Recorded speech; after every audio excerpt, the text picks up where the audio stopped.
sure.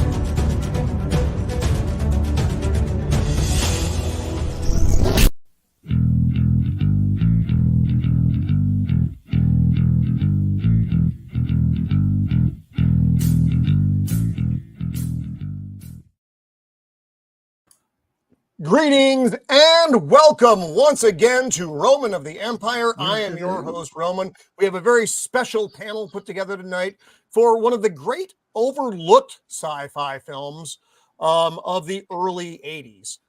It came out before Alien. It came out after Alien, but before Blade Runner. And you actually get a real alien vibe from the universe that this is in, which is fantastic. And the story itself is very straightforward. A lot of it is taken from the old Western High Noon with Gary Cooper. The third act is almost a shot for shot of that. Space station, weird suicides, new Marshal doesn't buy suicides, corrupt corporation, and sports enhancing drugs.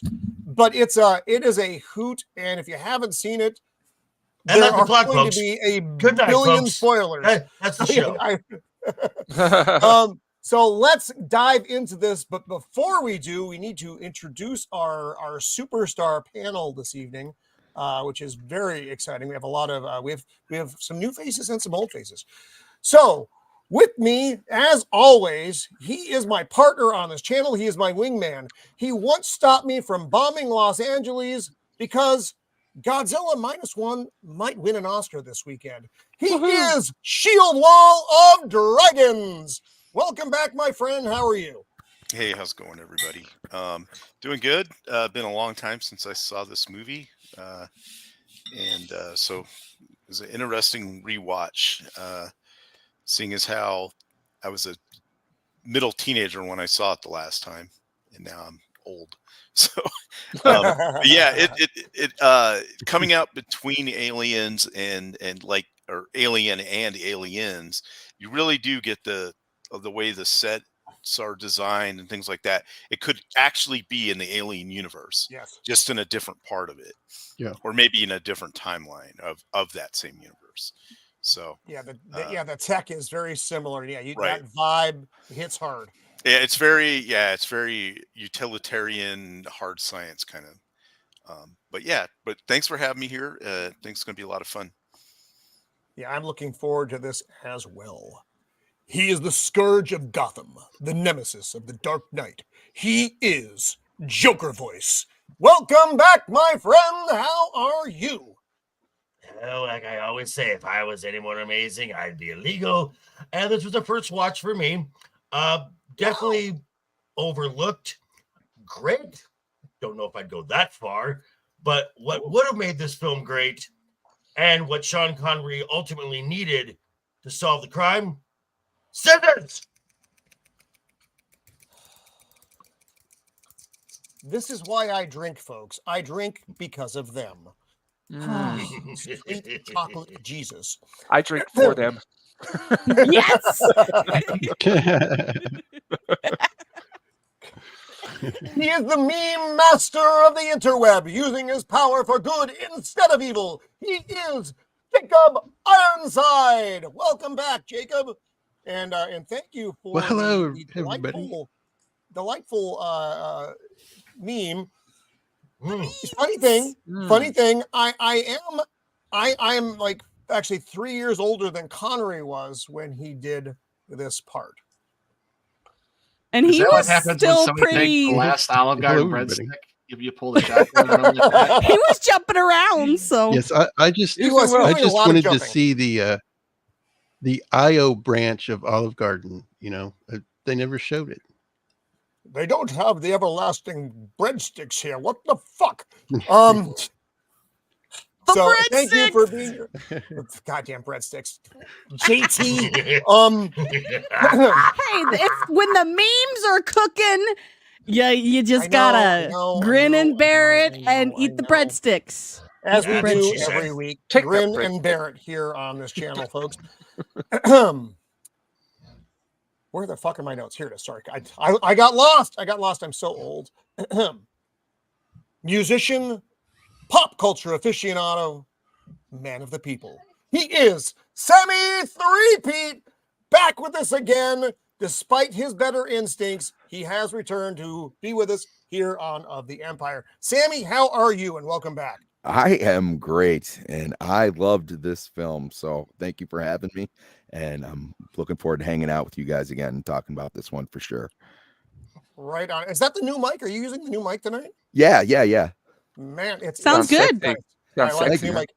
It's a very deep, James Earl Jones, chef from South Park. It's nice.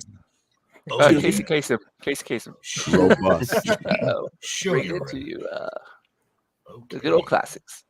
So this was the first view for you as well, Sammy. Yes, and like I said, was not what I was expecting. Very, just I was not expecting a police procedural in space. That just blew my mind. It is. It's because there are no aliens. The only thing that is science fiction about the film is the setting. The plot is very straightforward, almost French Connection type stuff along, like I said, with the Western theme. That's what I thought when I saw it. I'm thinking, because I hadn't seen this movie in a very long time when I saw this again for this viewing. And I was like, man, I'd forgotten all the shit. Because I was a little kid probably the last time I saw it. So I was like, but yeah, French Connection came to mind as far as one of the probable influences on this.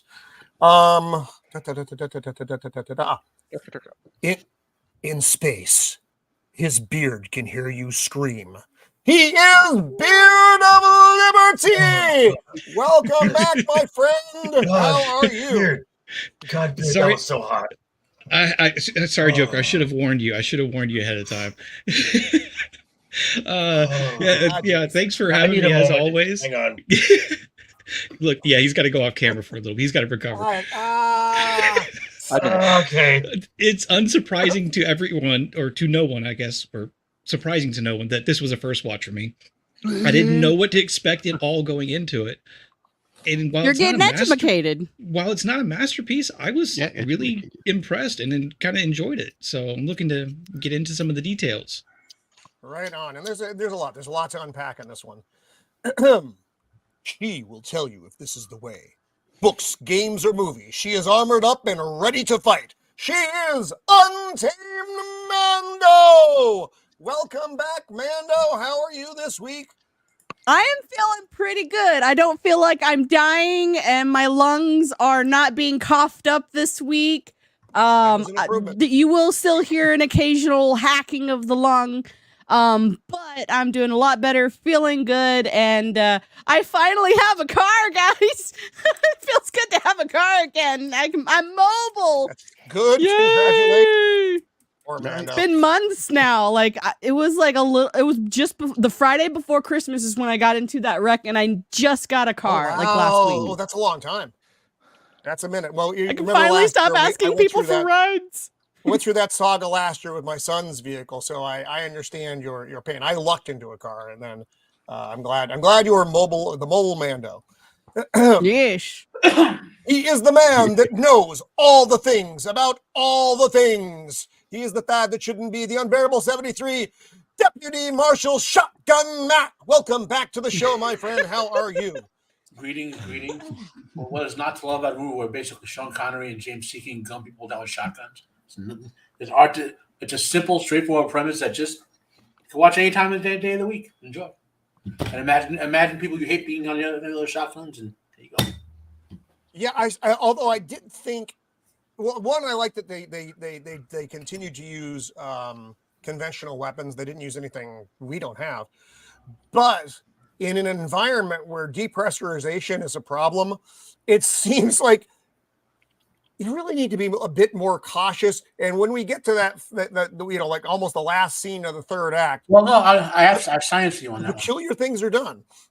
Shotguns make sense because the way you would, as long as it's not like the slug, if it's a distributed load, because the tiny little pellets will pack less force on, unless likely to penetrate the. I mean, that's actually come up in. If you have to use a chemically powered projectile in space, I know that's what I thought too, and I feel bad for immediately going there. Oh, that makes sense. They were also using the 12 gauge short rounds too. They were smoking cigarettes in an all oxygen environment. That's true. Like the entire fucking time. Now, where are you looking at the assassin who said uses a powered sniper rifle shoots straight. Oh yeah. Yep, and we'll get there. We will get there. Yeah. We will get there. That was weird targeting stuff too. God, take up. Sorry. You're fired. You're refired. His wizardry can take an average video clip and make it so much worse. First time on the show, he is R to the Icky. Welcome, my friend. So happy to have you on the panel. Finally, we've been working around each other for months now, it seems like. And a lot of reaching around. Wait, have we been working together? I thought I was just casually harassing you every week. But no, I'm honored to be here.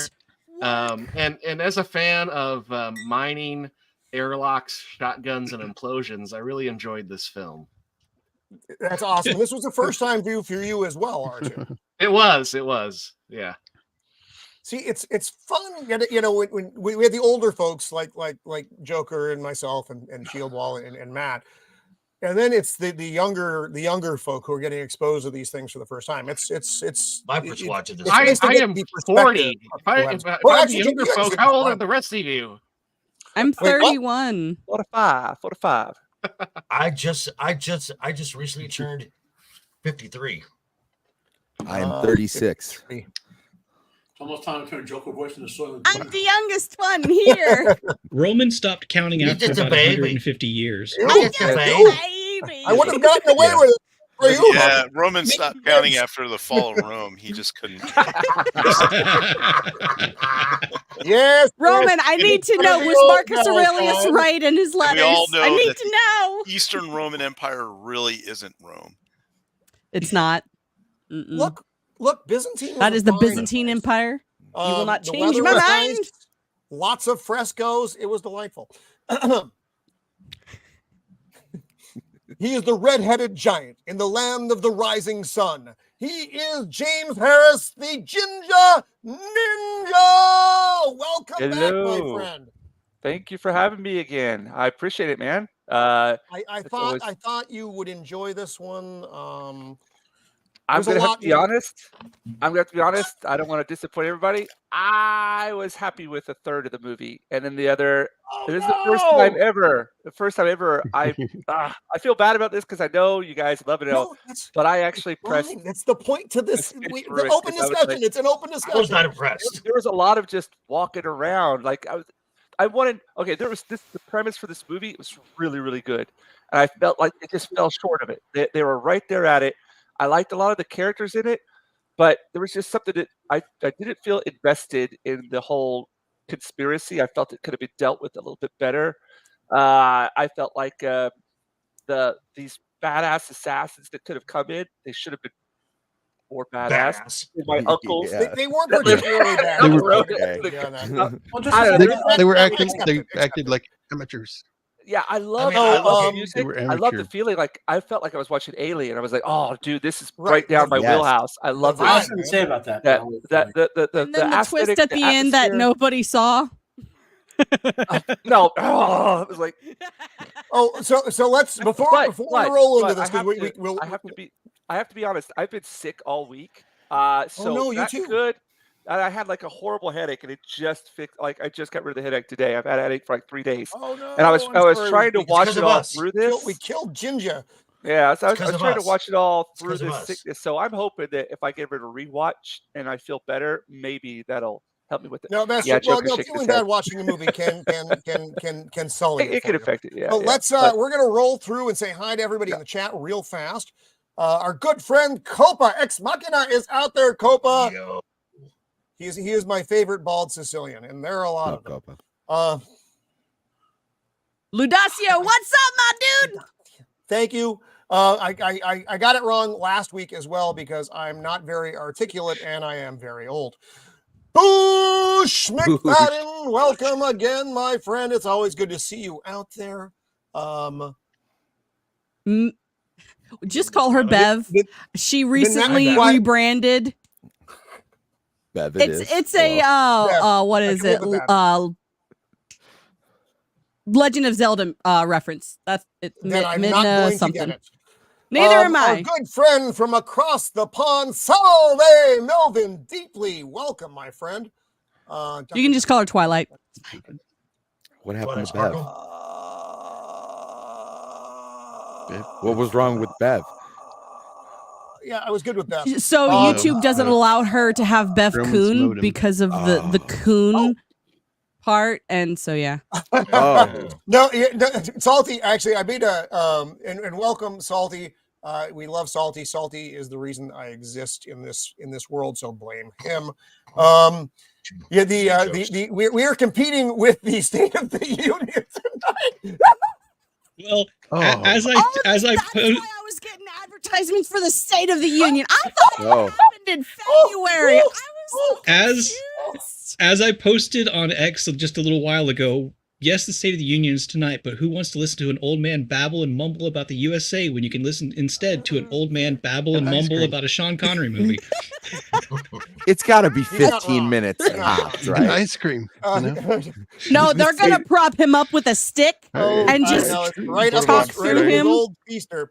Gentlemen, welcome. Say hello to the baby for me. I understand why I was getting advertisements for the State of the Union. I was so confused. I was like, use the time delay to do a voice I think that is everybody who we have with us right now. So again, welcome to the chat, and we are going to dive into this now. So this movie came out in 1981. Where is my fucking arrow? 1981. Written and directed by Peter. How do you pronounce this, Matt? So I don't fuck it up. Is it breathe, Roman? Hyams? Hamas? I would say Hyams. Hyams. Well, you know this director because he's done several other films. Capricorn 1, the mock Mars landing, The Star Chamber, which is a fantastic film, which not a lot of people have seen. 2010, The Presidio, Time Cop, which I personally love, and End of Days, which was almost a good movie. Jerry Goldsmith, who did Star Trek, Alien, did the score for this. And, he did The Relic, which is a really good horror film not enough people have heard of. I'm aware of The Relic. It had like a baboon. What was a monster in it or something? So the premise is that there's this lost South American tribe temple thing, and an archaeologist finds it and gets involved in something he shouldn't, and that causes the punishment to, well, I'm spoiling it, but they show it in the beginning, to mutate him into a monster. Okay, fair enough. And we've all been there. You're out at night with your buddies. You drink out of the big jar with the snake in it in Japan, and suddenly you're a monster. So this opening scene was, God, super reminiscent of Alien. Yes. Now, I just wanted to say that when my first eyebrow raise, they got this going, this is cool, and then they show the surface of Io and they're kind of showing the mining facility. The music was a little too epic for this opening segment, in my opinion, and I'm like, wow, that's there's a lot of interesting. Sorry, I was going to say, a lot of interesting science assumptions that people have made with science fiction films over the decades. Like the idea of space mining on Io and Titan and Triton and all that. As an example, that we're never going to do that because there's more materials in the asteroid belt and all that than we'll never need more. Let's make a Dyson sphere or something. So there's no doubt for mining colonies on these deep gravity well moons. John Ratzenberger has an explosive part in this movie. Yes, he does. And it's funny because you don't expect him to pop up, and yet there he is. So the premise here, they give you the whole layout of IO and what this company does. They're mining titanium for 1 year. And I think that's specifically only for the Marshal. Because other people seem to have been there longer. Certainly the general manager has. And so, Matt, I'm gonna ask you, unless someone else knows the answer to this. The security force that's there, aside from the Marshal himself, which is the main character of the film, played by Sean Connery, who do those guys work for? Are they employees of the Marshal Service as well? I am under the impression, based on how the movie presented it, because there's no book or whatever that goes with this. No. There is a novelization of it. There was one done. Well, no, but there's but that's novelization of the movie. Yeah. The source that we can go to for more information.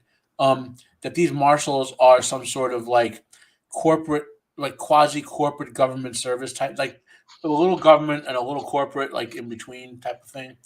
Private security, basically. Yeah. As far as the duration of your rotation, the science reason would be the fact that this is like 1/6 Earth's gravity, and after a certain amount of time not being in Earth's gravity, you would not be able to go back ever. Oh, really? Even for the astronauts that spend 6 months or a year in space, the amount they have to work out constantly to maintain their bone density, and when they come back, they spend weeks and months, depending on when they're down there, trying to rebuild their bones. Well, that's true. Actually, they touch on that in The Expanse. For if you've never seen The Expanse, that's one of the Belter issues.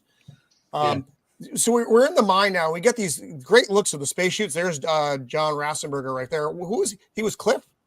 Cliff, yeah. On Cheers. Yep. Well, he will be weird little cameo here. And he was Commander Bryn Derlin in Empire Strikes Back. Really? He's on screen for about 5 seconds. Wow. Yeah. So they're toiling away down here, and he's still alive. Shit. Well, that's also good. Talking about unions and all the random bullshit that go along with this. One of the things I think, and Shieldwell, I don't know, maybe you can speak to this as well. One of the things I related to most in this environment, to me, once we go inside the station, and we're outside the station now dealing with the miners, and not small children, but actually people who mine, was it reminded me an awful lot of like a Navy ship. When we get inside, I was going to say that it was the cramped, like a lot of it, and the showers and all that, and even the dining. Oh facility. The glass shower. Yeah. Oh, well, fuck those showers! It's terrible. The glass community shower. I've never worked on one, but I was getting the feeling of like a offshore oil rig. Right. Yeah. Same thing. Yeah. Similar environment though. Yes. Yeah. So one of their companions. Leave it to the Navy guys. Leave it to the Navy guys to talk about semen in showers. I'm just saying. Just look at that helmet too. That's why you wear the shower. So one of their companions. Just look at that helmet. It's very. The helmet is very alien-esque. It is, yeah. It's probably the same source material. The same. I think they used a lot of the same sets and stuff. Yeah, because Hollywood just. This was all done at. This was all done at Pinewood Studios in London as well, which is where it seems everything was filmed back. Star Wars. Yeah, there's like hundreds and thousands of warehouses out in California, for example, that all these movie props just go to when they're done on TV props, and just keep renting them out and remaking them for the next TV show or whatever. Might as well, eh? Make your money's worth. Yeah. But here's some interesting trivia, right? So you see the look of it, the way they did the lighting, starting in like the 1960s, and it kind of ended when we had modern CGI, because they couldn't really do good, like. What's in the background here are the sets where they film, right? So they don't want you to see that. So they have the lighting focus where you only see the actors and what they're filming. And that got adopted as an aesthetic of how space would be in a lot of conceptual movies, even though the original reason was to hide all the background of the set, right?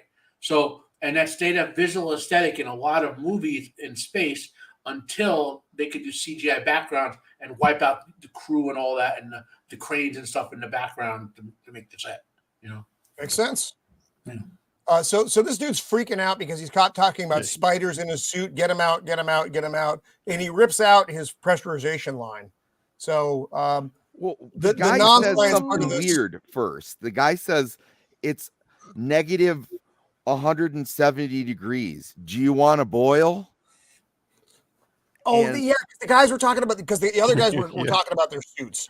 Like his other suit was in for maintenance or something. Yeah, he says, "Do you want to boil?" And I was like, "Wouldn't you freeze if it was a negative?" I think it gets so cold that it burns. No, what he's saying is the heating element in his suit was malfunctioning, and it was overheating. Oh, yeah. So this is a pretty good effect. This guy talking about it's not scientifically accurate, but it's hilarious. So he takes out his pressure line and he just inflates like a balloon and explodes in his suit,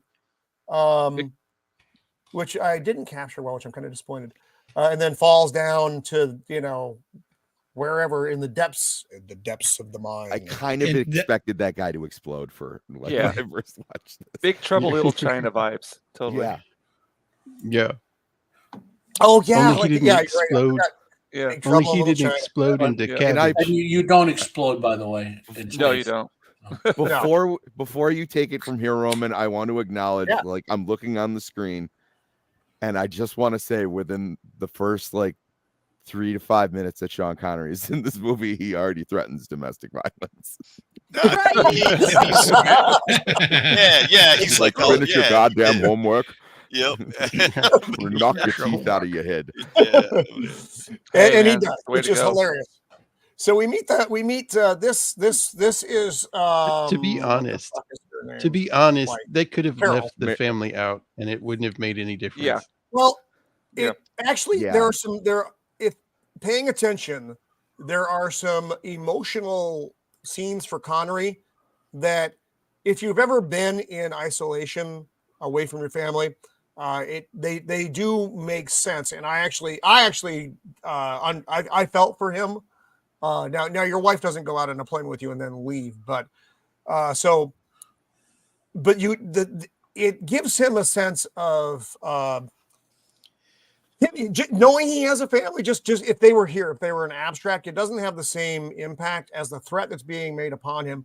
And we'll get to that down the road. That we're getting the third act territory in the first 5 minutes. What this dynamic reminded me of is what he's going to go through here is somebody that is they brought their family to Okinawa in Japan or someplace that family can go. Good example. But it's a crappy place. Again, and but Okinawa's not crappy, but some people don't acclimate very well to it because maybe she had a job that was high powered and then she can't get one there, and the kids got developmental issues or something or whatever, and so what they wind up going back to the States. So then the service member winds up staying there for 3 years by themselves. And they're trying to do this long distance relationship thing, and it becomes kind of a pain. So we meet. So this is Carol, his wife, and I forget his son's name. Paul is the worst actor in the entire sounds thing. like the pedophile on Family Guy, by the way. Oh gosh, I'll see you later, Dad. So Paul, so he just gets home from work. This is where he threatens Paul with violence. Yes, this is where he's telling him being a good dad back then, It's like, if you don't eat your breakfast, I'm going to knock it. Damn. 7 pages of math. Remember, son, don't hear you scream in space. Or I'll break a down. No one can hear you scream in space. I like this whole thing. No one will hear you in space. You are getting the dynamic. He's only been there 2 weeks. He's just kind of getting the general update shit from the guys. He does get the update about the guy who blew himself up. This is fucking Monson. This is his sergeant. I always thought it was monotone, but So this guy, this is monotone. That is monotone. He was on Hill Street Blues. As well. Yeah, Doogie Howser's dad played the SWAT leader in Hill Street Blues. So here's another aspect about this that kind of ties in with if anybody's served. If you do a year-long thing, like you go to Korea for a year or something, like as soon as you get there, basically you're just getting ready to leave because you're only there for a year. Like, that's not. In a lot of situations where people are only there for a year and then they transition out, it's really hard to have any good continuity, which is why this place is such a dump. And all this stuff is going on is because they're only there a year. So it's easy to be like, it's a little tough on me. I'll just take my year and bounce. And that's why the general manager treats him the way he does. Right, You're exactly. temporary. Yeah. You are temporary help. You are not a permanent assigned guy here. And it's real easy to get people to get into that mindset of, well, I don't really care. Or they'll care for about 6 months, and then towards the end, they'll be like, whatever, because I'm leaving anyway. Yeah, what is So it? Not Carol my pet, not my fucking- circus. No, his wife hates it here already. It's only been 2 weeks and she already hates it. He's like, it's only been 2 weeks. It'll get I better. really didn't like her this whole movie. Like, I'm sorry. I'm just not the kind of person or the kind of woman that can be like, that can just leave. Like, I it's just found her clear that relationship with this has him been to be building for a disjointed. while. Like, Yeah, I mean, it didn't feel right. Well, here's Yeah, an it's not a bit off. aspect of their relationship is he's had a string of these assignments. She married him. She thinks he's better than what he's getting, and she just wants him to get stationed on Earth or something. Instead, he's going from crap job assignment to crap job assignment to crap job assignment. I mean, like she says, their son has never seen the sky of Earth. Right. He's never been to Earth. Which is a point I brought up before. He should not be able to go back to Earth if he's never. Yeah, I was gonna say after you told us that, I was like, ooh, bummer for Paul. Yeah, but they do have. I mean, Nowhere they for don't you, say fat it, boy. but they have gravity, so they must have some kind of artificial Yes, gravity. they have so artificial yeah. gravity. they have to because no problem. Well, I they mean, would- clearly. yeah. It's 1/6 of Earth's gravity on Io, but the station itself obviously has artificial fucking gravity. Otherwise, they have to. Otherwise, everyone would be Yeah, as it's all small as natural toothpicks. I think they use rotation. So you could Probably rotation, yeah. Oh no! Oh, This yeah, that's station when he is- goes, No, "You no. smell the nice." The station is. I mean, it's just on Io. They're not in space. This is Well, on I'm sure there's a layer within that's probably spinning to create the artificial gravity. I did not get that impression in the least. like there's like a particularly- space Maybe I hamburger just think about these generating things too gravity. much. No, you don't remember. It's a fucking movie. Don't try to go too deep. There are certain things that are like fucking ridiculous. There's certain things you just go Well, like. you can't because if Io is 1/6 gravity, they have full artificial gravity. Why do they even tell you Io is 1/6 gravity? Like there's no. I think it's for the outside stuff. I mean- that's the main reason I think they do it. The Alien movies Oh don't yeah, because he is say kinda, anything about artificial we'll get to gravity, it. but Hold they on. have it. So it doesn't. This entire What's that, scene Sammy? and sorry. Nothing. We'll talk about it later. The gravity aspect of being in the atmosphere, because I just he does, thought this he entire, does some stuff at the end. I just thought that entire scene and a lot of the dialogue in this thing is just so cardboard. It is just it's very bad. The dialogue in this is very bad. And these sets are from something else. I can't put my mind on it. I've seen these in something else before this. He literally says to you, "I love you. You smell nice." And then just walk. You smell like haggis. You smell nice. This will get much better as I learn my lines. Look at the chow hall workers. Are the people serving the food? By the way, that's a parking lot. If you look at the structure of it, that's a parking lot. I can believe that. Like, look at this person right here in the front. Look, they're dirty. Oh, they're all dirty as fuck. Yeah, everybody is dirty. Yeah. It's a mining town. Of course they're dirty. Yeah, but these people are serving the food people aren't the miners. The mine is not inside the station. The mine is outside. But I imagine them being around. Like, I'm sure the mining dust or something probably just transmits everywhere. Where's OSHA in this? I hate sand. You know? It's also everything. That's magical space dust. As soon It's as also- this motherfucker, Yeah, no he's like attention soot to the covered. creepy tall guy. Pay no attention. the to the creepy tall guy attention- immediately. Yeah, that is just he's so like immediately on creepy the tall nose. guy, right? Yeah, Yeah. Yes. Yes. Except for when I first saw him, I was like, that guy's an alien. Oh, So You had no did idea what I. to So did expect. I. You had no idea what to expect. You're like, what the fuck is this weirdo? With a nose like that, sure he is. We're a replicant. So weird tall guy and red hat guy are in cahoots. And you know, there's a lot of No, walking really? in this movie. There is an awful lot of walking. no. But again, the walking reminded me of being on an aircraft carrier. There's no quick way to get from one fucking point to another. You are just wandering around for a long fucking time to get from where you need to be to where you are. JJ. Now, okay. Now, I will say this, and I'm going to assume Shield Wall and Roman, you would Oh, know Mr. this, Tickle Trunk. Hey, Tickle, that the set design here, as you said, is very reminiscent to a aircraft carrier. You do get a sense of a bit of claustrophobia in here. It's everything is so contained, and there's like nowhere to go, no room, and so I would assume that that's what you guys are talking about. Yeah. Okay, right. this guy. Well, and everything this is guy. metal and nothing is comfortable. Fucking Right. Peter Boyle. And the worst, Put the number absolute it. worst part, the worst part of this entire film, the worst part. Peter Boyle? Every line he does has the depth of I a loved him. teaspoon.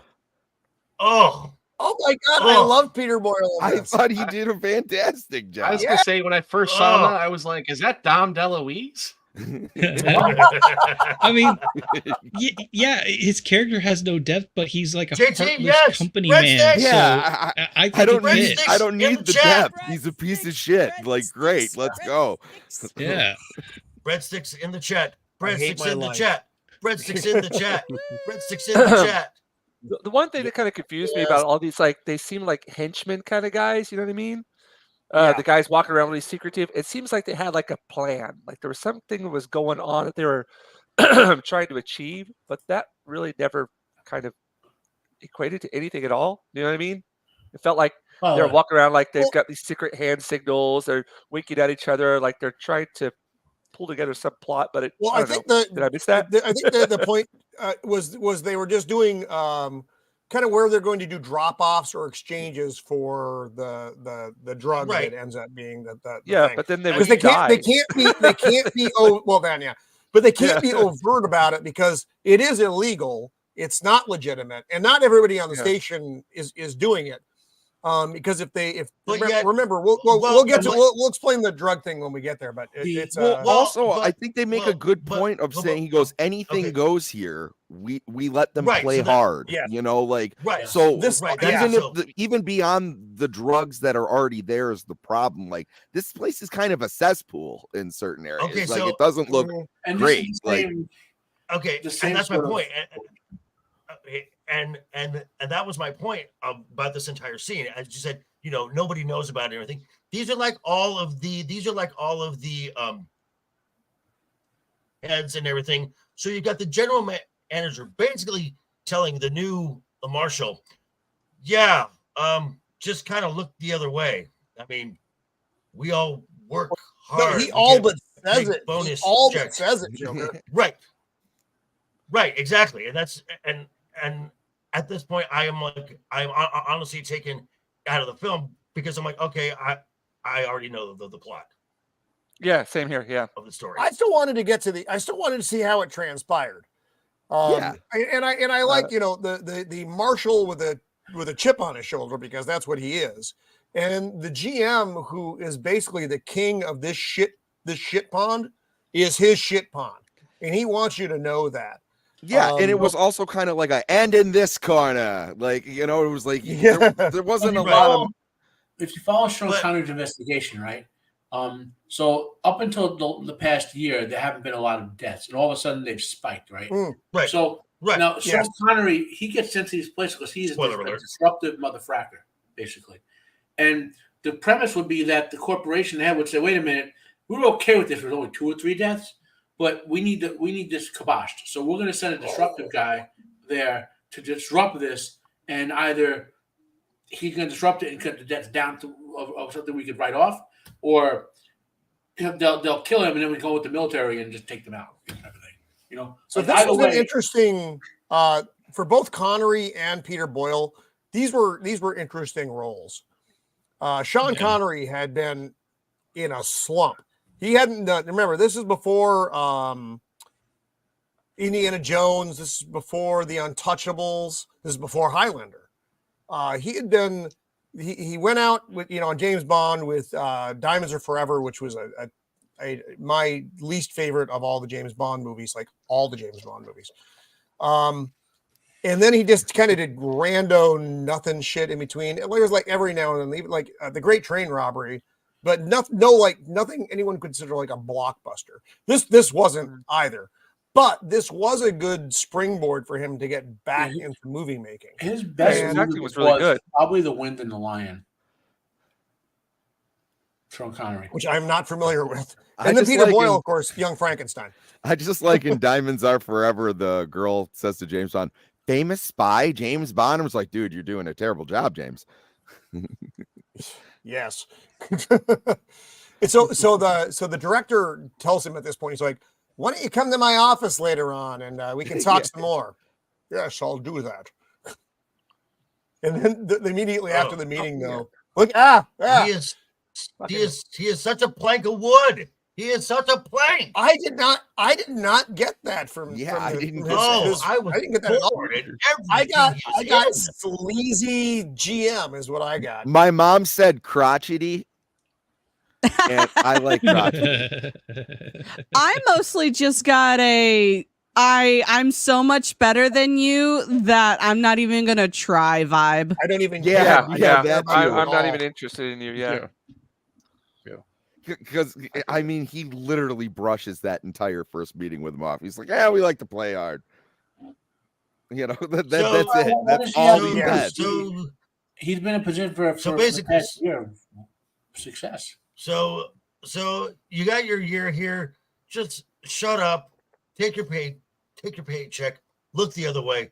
Let me run my little castle how I want. Right. And I wonder if the reason they sent Sean Connery's wife and kid, the O'Neills, back to the Earth was to get them out of the plot because they didn't want to write the whole them being threatened as part of the plot type of thing. Probably that, because that would be a big loose end. That didn't happen. Well, it's a big trope too. Yeah, of course. Yeah. I think it's better. I think it was better to have her leave, which we haven't gotten to yet, but to have her leave. So we're getting to suicide number 2 now. Crazy eyes. Again, they're killing themselves in weird fucking ways. I have to admit, this is when I really got invested. Oh, when this guy killed himself? You just and the way that was shot, and the creepy ass smile on his face. That's really good. Oh, this isn't going in the direction that I thought it was. That's already beautiful. Yeah. Well, right, because I agree with you there. It wasn't going the direction, but again, sorry, I don't want. I'll let you say. No, it's okay, James. No, I wanted it. It's all right. I want it to be more of like a mystery plot, something that we weren't like. These guys look like they had an agenda, and their agenda was to, hey, look, I'm weakened at you. I'm weakened at you. Hey, we got something going on here. But in the end, I'm going to kill myself. It was like kind of a letdown for me.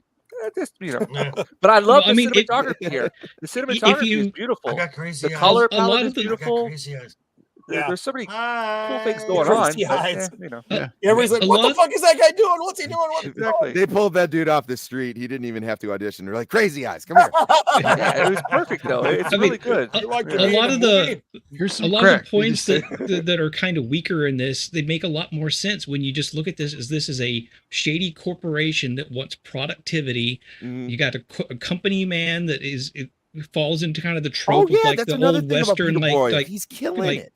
He like a corrupt mayor. I mean, and these guys looking like they have an agenda. Their agenda is just to make the company more profit.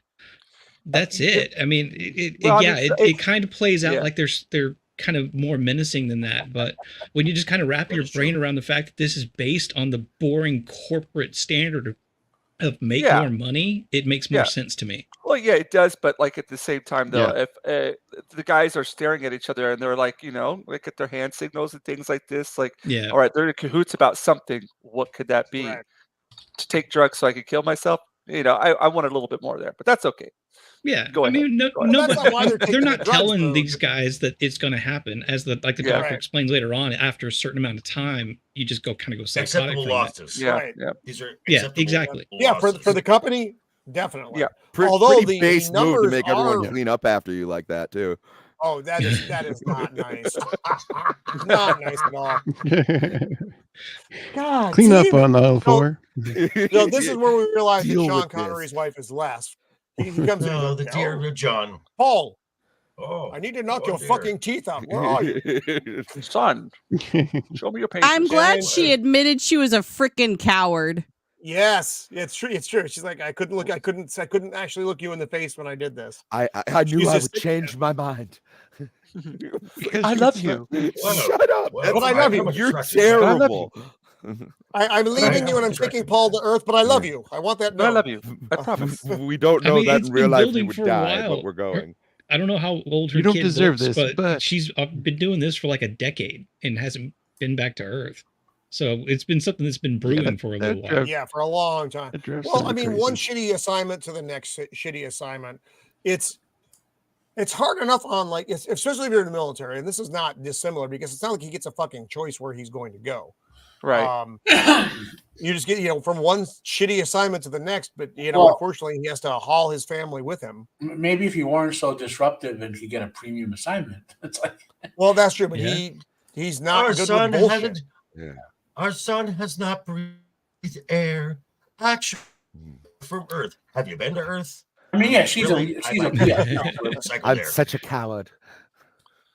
But then we go to this shot, and I liked this, the after scene part. Okay, where he's just sitting there brooding. Yeah, right in the dark, and it just shows that he is alone.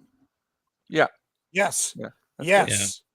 Yeah. He just got his fucking balls kicked in, and he is on this fucking shithole by himself. He now doesn't even have anything to look forward to. And pretty much for the most of this film, Sean Connery is acting alone. Yeah. Well, yeah, and he's presented differently. Like it's not action shots; it's anything. It's these long, still shots of him contemplating, and it was like I wasn't aware that Connery had that depth in his acting at this point in time. It is, he's definitely. I mean, if you've ever been in isolation, when something bad happens, and at this point, there's nothing he can do about it. He's just stuck, and all you can do is just sit there and basically, fuck for a long time to yourself until you pull it together. And this scene here, I don't know who said it, but you're right. If this is the pure oxygen environment, don't smoke. Well, it's not pure oxygen, because we can't breathe. I mean, breathing pure oxygen for one gets you also hot. Regardless, you're all in a fucking tube. That's true. It's all recycled air, and you're smoking. Air miners. They used to smoke on the ship. They smoked on airplanes. Apparently, they used to.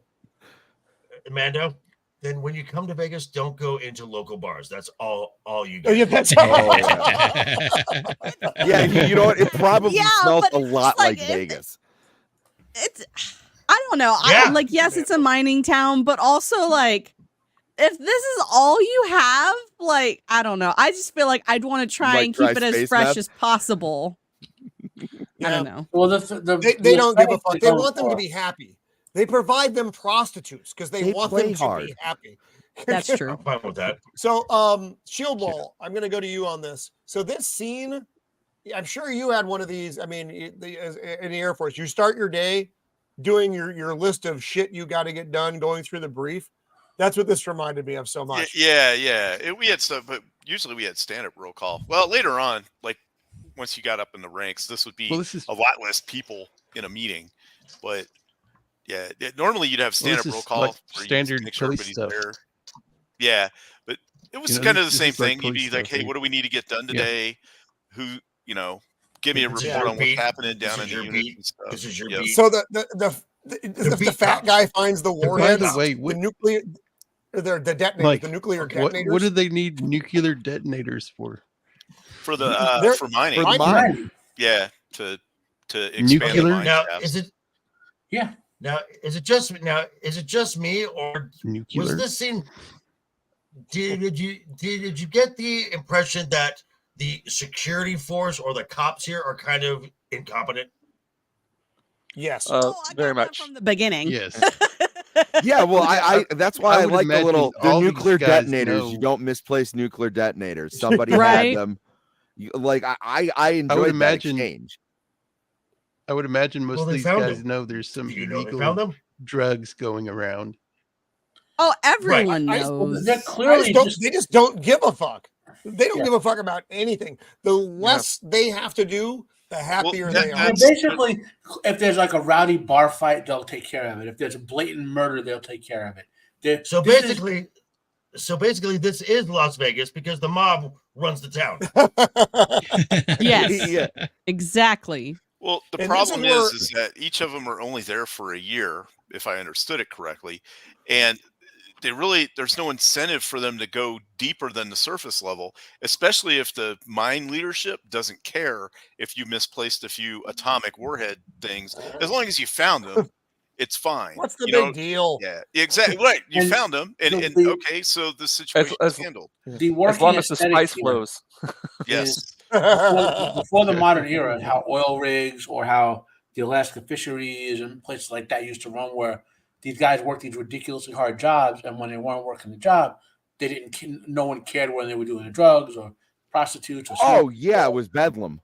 Yeah. So as long as they got the work done for this dangerous work, coal miners in the olden days, that type of stuff, and so this is the aesthetic they're going for there, And this scene is where we get Connery first deciding he can't just not do something. So the man with the long hair in the back, whose name is unimportant, is talking about the second suicide that just happened, or the second death that just happened. And he's like, "Well, it's clearly a suicide." And he's like, "How do you know it was a suicide? Was there a note?" "Well, no, sir, but he has to press all these buttons and go through all these protocols to go outside." He's like, "Okay, thank you." Yeah, his explanation totally made sense. Slater here. It totally made sense, though. Like, there were witnesses. There was a bunch of stuff you had to do in order to do it. It wasn't like somebody rigged the door to fail. Right. No one pushed him. Right. No. Yeah, but he also still just doesn't like his incompetence, which best character of the entire film. Best character. I liked her too. So she was my favorite, and I love her, and I want to be like her when I grow up one day. This is Frances Sternhagen as Dr. Lazarus. Her name is stupid. Her name is the worst part about her. Dr. Lazarus. She is great. She is the MVP. She is a bitch. She's a cunt, and I love her. Yeah. I'm unpleasant, not stupid. Like, she gives no fucks. Yes. She's like, "You're making me do my job. Fuck you." Okay. Is empty. So this role was written for a man, but then they cast her kind of last minute, and she's perfect. And most nights at work, that's who I am. I'm like, why are you making me do stuff? Wait, why? You're Cliff Clavins' mother most nights at work? What's interesting about this actress is that she had 6 kids. 6. Wow. That's why she is the way she is. The fucks given was her last child. Look at the deadness in her eyes. If you ever seen the TV show The Closer, she played the main character's mother. She was in Misery. Okay. She was in ER for like almost its entire run. Yeah, she's been in a bunch of stuff.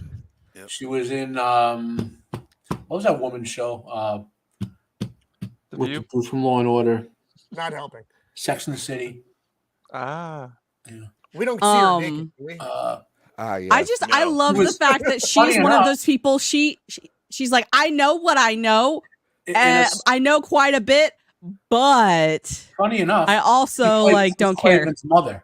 I just love how Connery in this scene is like, Paul was not enough. I need to threaten this woman as well. And she's like, try it. Because she makes some are you the doctor? Yeah, take 2 aspirin and call me in the morning. It's a doctor joke. Yeah. That's funny. And so, And he's like, I'm just gonna beat the shit out of you. That's a Marshall joke. Yeah, that's not a joke. That's a threat. I still loved it. If you don't, I'm gonna beat your nasty ass around this compartment. Yeah, he says, throw your nasty ass around this goddamn room. My favorite line of hers. My favorite line. Can't stop him. A line of hers is to which she goes, "Oh, I got your report. Why isn't it on my desk? I don't do house calls." Right? And then she's like, I know exactly what you're going to ask. So I did the above and beyond because I knew you were going to ask me the above and beyond. Look at their rap. There we go. Yeah. Oh my God. But there's no like curtain or anything. There's no curtain. There is a curtain. You just have to pull it down. So what happens when you get with one of the hookers? No. There are separate rooms for that. Jinja, these remind me of the what are they in Japan? Hotels. Yeah, the capsule hotels in Japan. Yeah. Oh, okay. Oh, that's basically what they are. Except they're kind enough to give us walls. Yeah. Right. And then you got the open bay. Oh my God, this looks just like I got the impression that on a ship. These are barracks, and that like they have like where they're on shift like firemen for a week, and they go off shift to maybe a private apartment somewhere. I have to point out something right now. This man is walking barefoot through the head. Ew. You're gonna get a foot fungus. You need to wear shower shoes. He's gonna get right. Like it's like prison. You need to wear shower shoes, man. Fuck! It's just so disgusting. I saw that. I started yelling. Why do I know that they have shower shoes in prison? Mando.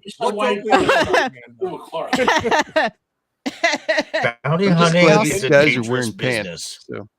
Well, yeah, right. That's true. Me too. And because my wife was like, "Why are you yelling?" I'm like, "He's not wearing shower shoes. Please stop." All right. Oh yeah, that guy. He would have got lit the hell up. Somebody in there. Where the fuck are your shower shoes? Yeah, you would have had a chief yelling at him. Yep. Yeah. So he gets his red substance from the man. Drugs. And then he gets his basic training lineup. Good Lord. Drugs. Literally, when I that's like the jankiest little injector I've ever seen. By the way. Yeah, no, they had bigger that's ones. Just like what they use. You have and they had hoses off of them. He probably got it on Allied Express. Yeah, at the end is where a hose should be connected to it for right. There's a hose, and then for air pressure, and then they did one on each arm. As you walk through, they just I remember like an assembly line. Mando, you have I've never injectors. I have lots of drug addicts for family members. Well, this isn't. Another greatly framed shot right here, because again, it gives this aspect of isolation. I'm all alone. Yep. In this, it's fantastic. My question was, how do those pads above him get so dirty? What has somebody been doing? It's probably all the smoke from smoking in there. Probably the smoke. Smoking. It's smoke. It's the only thing it could be. So Montone knows his wife left at this point, and he's bringing him food. Tells him the hookers are nice. That's the part my wife walked in at, by the way, when he says that. She's like, "What are you watching?" And I'm like, "Roman made me do it." Yeah. Wait, what? I'm getting blamed already. Yep. But what's good here is you do see Montone trying to make a connection with him. Nice. That's fantastic, James, because he knows that he's going to be in a bad place, and quite honestly, he probably doesn't want to deal with grumpy boss bullshit and the paperwork. And the paperwork. Oh, he's like, if you ever need to talk or anything, and then he plays the message again, though. Okay, I think the scene was more, hey, you know, you've only got you've got like 11 months left. Write it out. Just take your paycheck and call it a day. You know, if you need help on how to look the other way, I'm your guy. I will help you get through this as long as you don't rock the boat. Right. Don't rock the fucking boat. So he plays the message again because he needs to make himself more depressed, which is what we do. And he just gets ready to, I don't like the little kitchen seat things, but that's neither here nor there. But then he gets a call that some shit's going down and grabs a shotgun and runs out. And this was an interesting scene, I thought. So the guy who got the drugs goes crazy and he's got a hooker in there. That's the nutshell version of it. It's the same guy that was walking barefoot on the. I mean, come on. Yes, and that's what happens when you walk barefoot in the head. You go crazy and you try to kill a hooker. Try to kill a hooker. Been there. He's very sweaty. And Sean Connery does a nice job with this. Go ahead.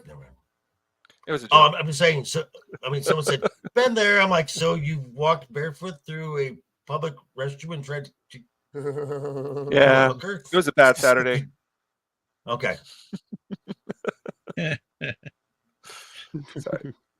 Continue. Sends his buddy up into the that was awkward for all of us, I think. Sends his buddy up into the air conditioning shaft while he's talking to him, saying, you know, look, if you kill the girl, I'm going to come in there and kill you. I'm going to unlock the door in 10 seconds. And they do the countdown. There's a lot of countdowns in this movie. And we're like, okay, an alien's going to show up now. Oh, in the shaft? Yeah. Shaft. Chestbuster. Yeah. Sorry. Right.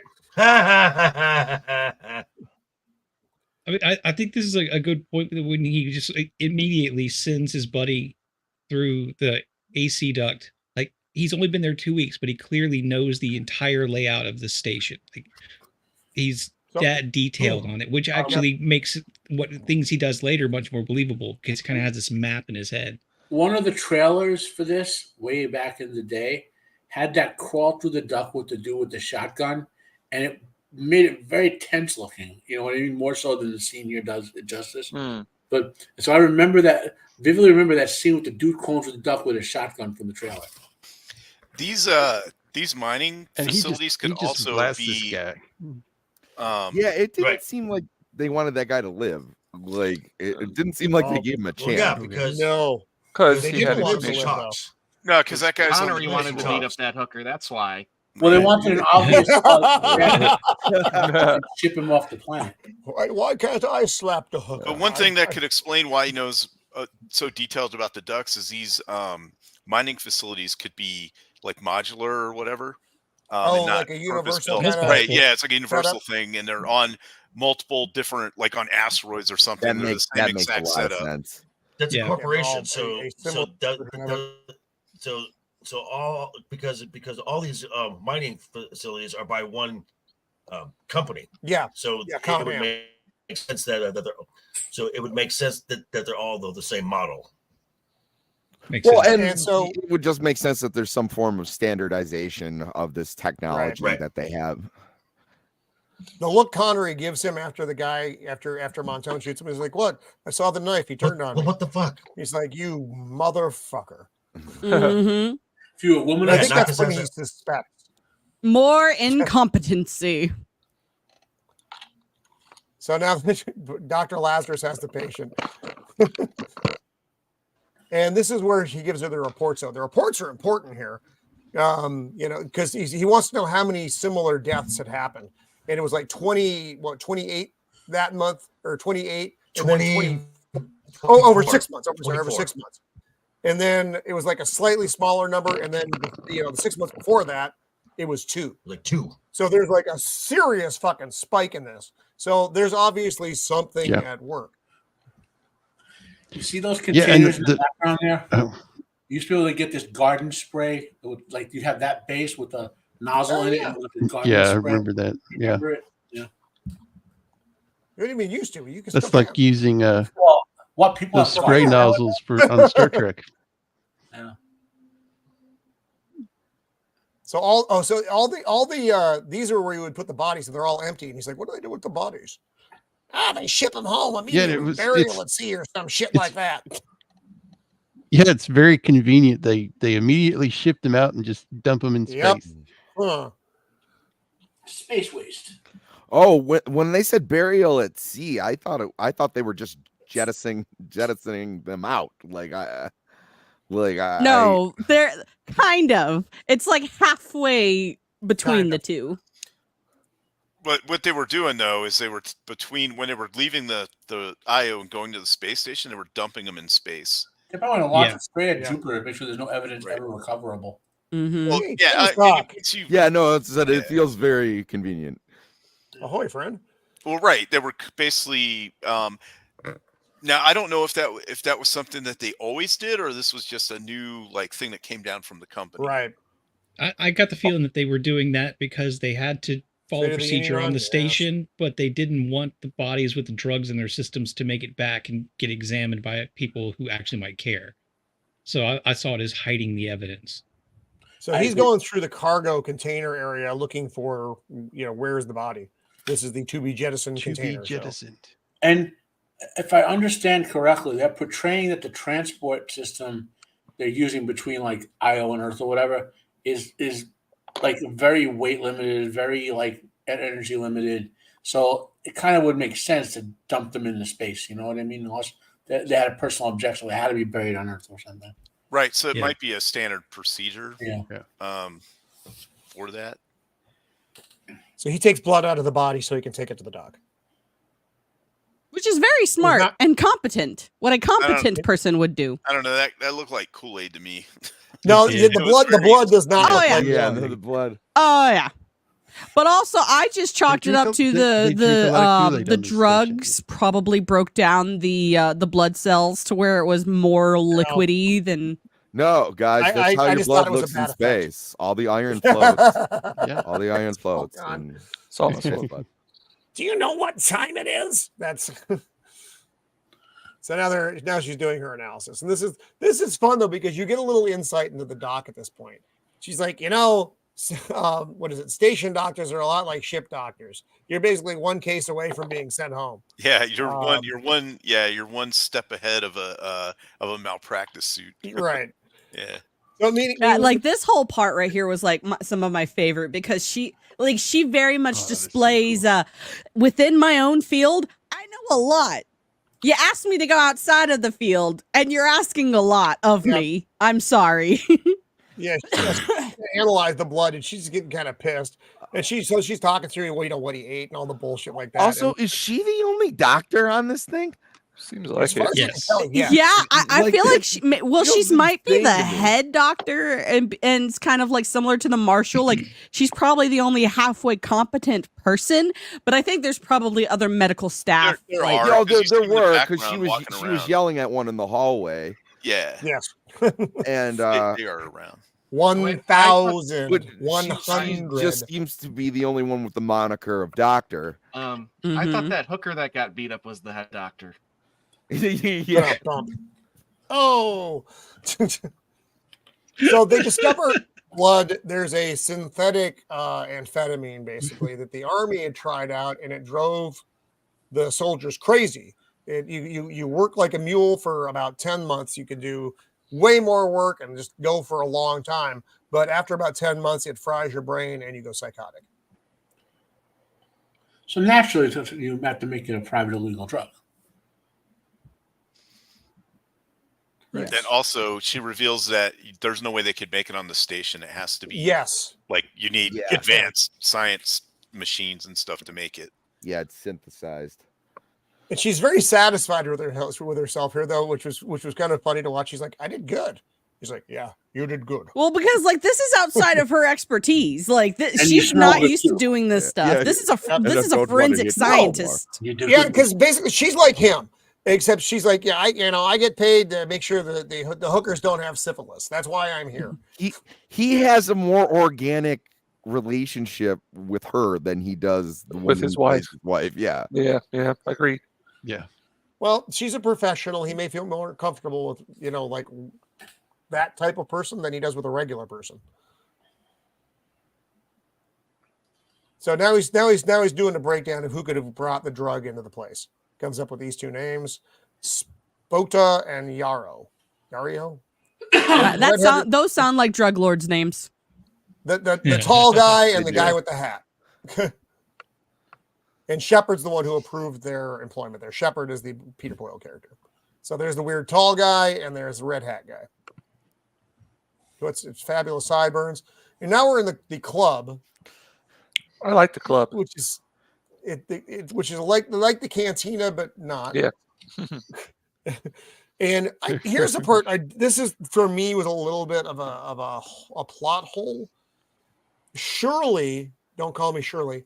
They know there are cameras everywhere in the establishment. Did they just assume that he's not going to do his job and monitor stuff? They've never had to care before. I mean, they already. I guess so. He's already got like his other officers who are on the take, so they probably just assume that he is too. Yeah, you know what? Actually, all the cops in this seem awfully annoyed when he asks them to do their job. Like, yes. Right. It's because they're used to doing nothing and they're happy. Yeah, but I'm saying like even the freaking monitor guy, like a Vegas cop. He's like, hey, like a Vegas cop. Monitor. He's like, when the mob ran I'll look at this other monitor. And then we go to now he sees, Peter Boyle or Shepard. Fuck my life. Sorry. No. What the fuck's his Shepard? Seeking. And Montone are in cahoots.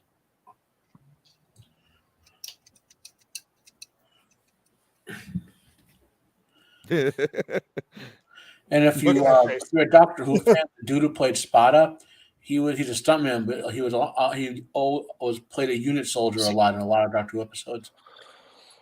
No, really. If I may, I would have liked in that last scene where they're at the club to give just to add a little more to it.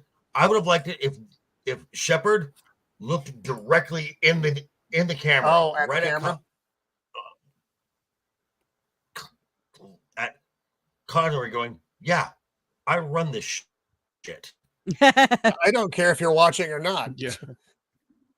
I'm very disappointed in you. So now he's playing racquetball with Montone, and he asks him just straight up, "How deep are you?" It's like, "What do you mean? What do you mean? How deep am I?" Yeah, he's like, "I get paid to do nothing." He's like, "So you don't do anything good, you just don't do anything, or you don't do anything bad, you just don't do anything good." And he basically says he's going to leave him alone. He wants to bust Shepard. And there you go. I want Shepard. And this is I still don't understand why he had to have he granted I get he probably he betrayed him and all, but I didn't understand why he had to die the way he died. I was a little confused. Oh, Montone? Yeah. Now this is something that's a hit. Yeah. Good. That was a hit. I mean, I get that, but that none of them know that he's turned. No, but they can see everything. So, sometimes you just come to the conclusion that, he loose end made certain decisions, and yeah, he is a loose end. Yeah, because if Connery can break him, then the jig is up, as they say. So he's tracking not Montone, Yarrow and Sporta. This looked like a very comfortable movie to be in. Like all the costume, it's like everybody is just wearing loose fitting jumpsuits and vests, and that are inexplicably covered in space soot. A lot of dirt. No, you're right. The dirt doesn't make a lot of sense. It just doesn't. Even if you went down, you would have to be in a spacesuit. Yeah, they're not wearing this outside unless they're just never washing their shit. But even then, you would think just the internal environment should be relatively clean. Just should be. It's weird, but they smoke in recycled air. Really? Do you really think it's clean? It's not that dirty. Yeah. I could understand the dirt if they drilled into the rock to build the thing, to build the living space they drilled into the rock, but they're on a, they're on a platform. There's no cannoli. It should be clean. Yeah, no, you would have to be covered in a spacesuit in order to operate. Welcome, sir. Cannoli. Like I said earlier, that was the aesthetic for these films. The space was dirty looking and not well lit and all that, just because they wanted to not. They couldn't deal with the background stuff being seen, so they, So this is like my favorite scene. Well, one of my favorite scenes coming up, the chase scene. I really thought it was well done. It went on for a bit, but you get a sense of the space of the station itself, how fucking claustrophobic everything is, it's not easy to maneuver in this place. Well, and they did a good job of what I'm sure was a much smaller set than we realize in filming it from different angles to make it feel a lot bigger than it was. I would rather the dirty outfits and scenery to look lived in than to look like it was just made like Disney. Yeah. Right. Yeah. I agree. These doors are freaking hefty as well. But in reality, it would be very clean because you don't want dirt in your space station clogging your filters. Yeah. I was gonna say, everything that you're doing is in a spacesuit or machine operated. There's no way that you're getting that much dust. But yes. Yeah. This scene in the kitchen coming up here. I love this. I loved this scene. Roman, go back like 3. Look, it said they have no smoking signs. No, that. Do they? Where's the no smoking sign? One more. Go ahead. Oh, there it is. I see it. Right there. Oh, there it is. I think that's just for these passageways, because these, as we realize later on, these are very important. That's it. It's outside of this is space. It's once you go inside, you're in the station again. But these are like these just tunnels that connect things that are very limited space. But it's like they're the hallway connectors between the main pods of the space station. Yeah. So that may be why the signs are there. It's just funny. It's funny. It's just funny. Everybody's smoking and they have no smoking. There's another one.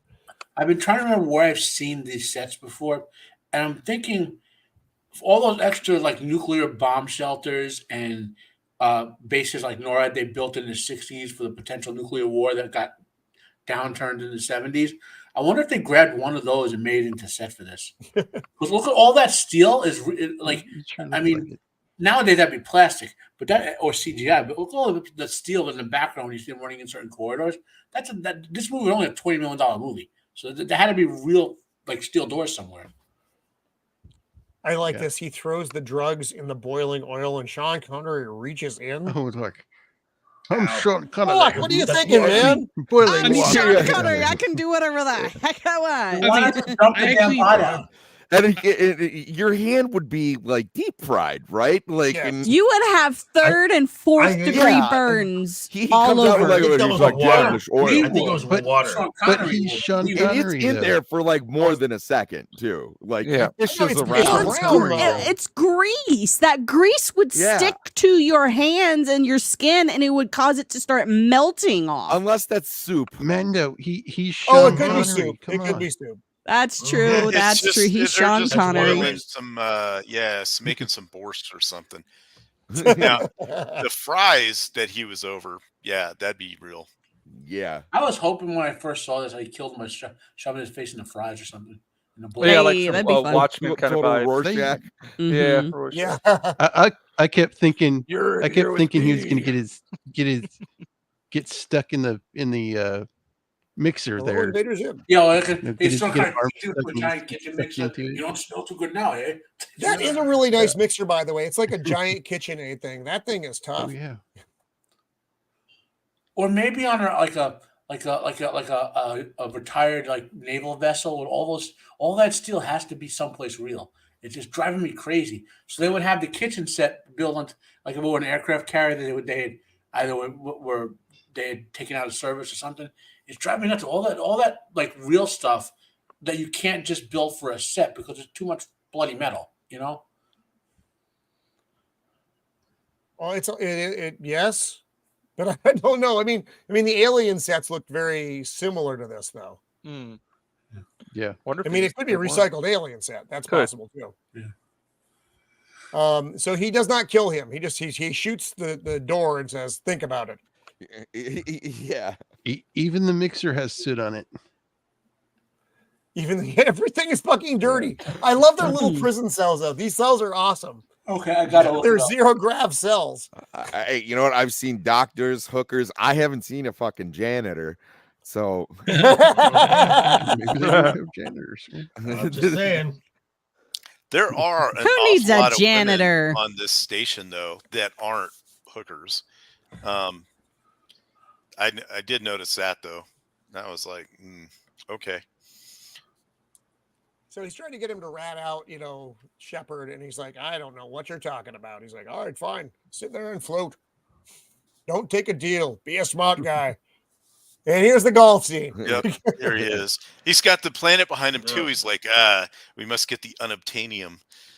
Yeah, I said we talked about that earlier, but I said I just love the aesthetic of the bad guy just not giving a shit and playing golf in his office. Also, look how dirty this dude's office is. It is. It looks like he runs a bowling alley. Yeah. Look at the grime on the walls. It's like, bro. It's filthy. Yeah. Yeah, it's kind of Get like a for somebody Roomba. to be like putting their feet up on the walls. Yeah. And this is I where run he this threatens bowling him again, alley. though. Yep, this is my bowling alley. It's like, what do you want? You want money? What do you need? Here? And When I just first more came here, cardboard 6 dialogue. lanes. You know how many lanes there are today? 12, because I worked my ass off.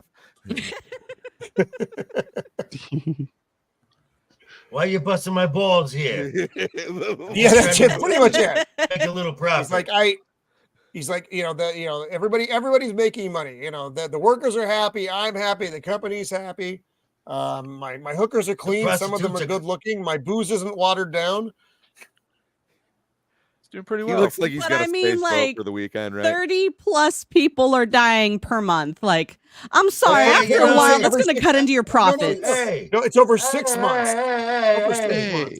Hey, everybody. If you're gonna make an omelet, you got to break a couple eggs. Oh, cool! Wow. Fine. If you say so. And that's one of the problems I have with the movie. Wow, is dude. If you started having an accident rate that high. Oh yeah, they jump that high. Someone is going to notice. Right. Yeah.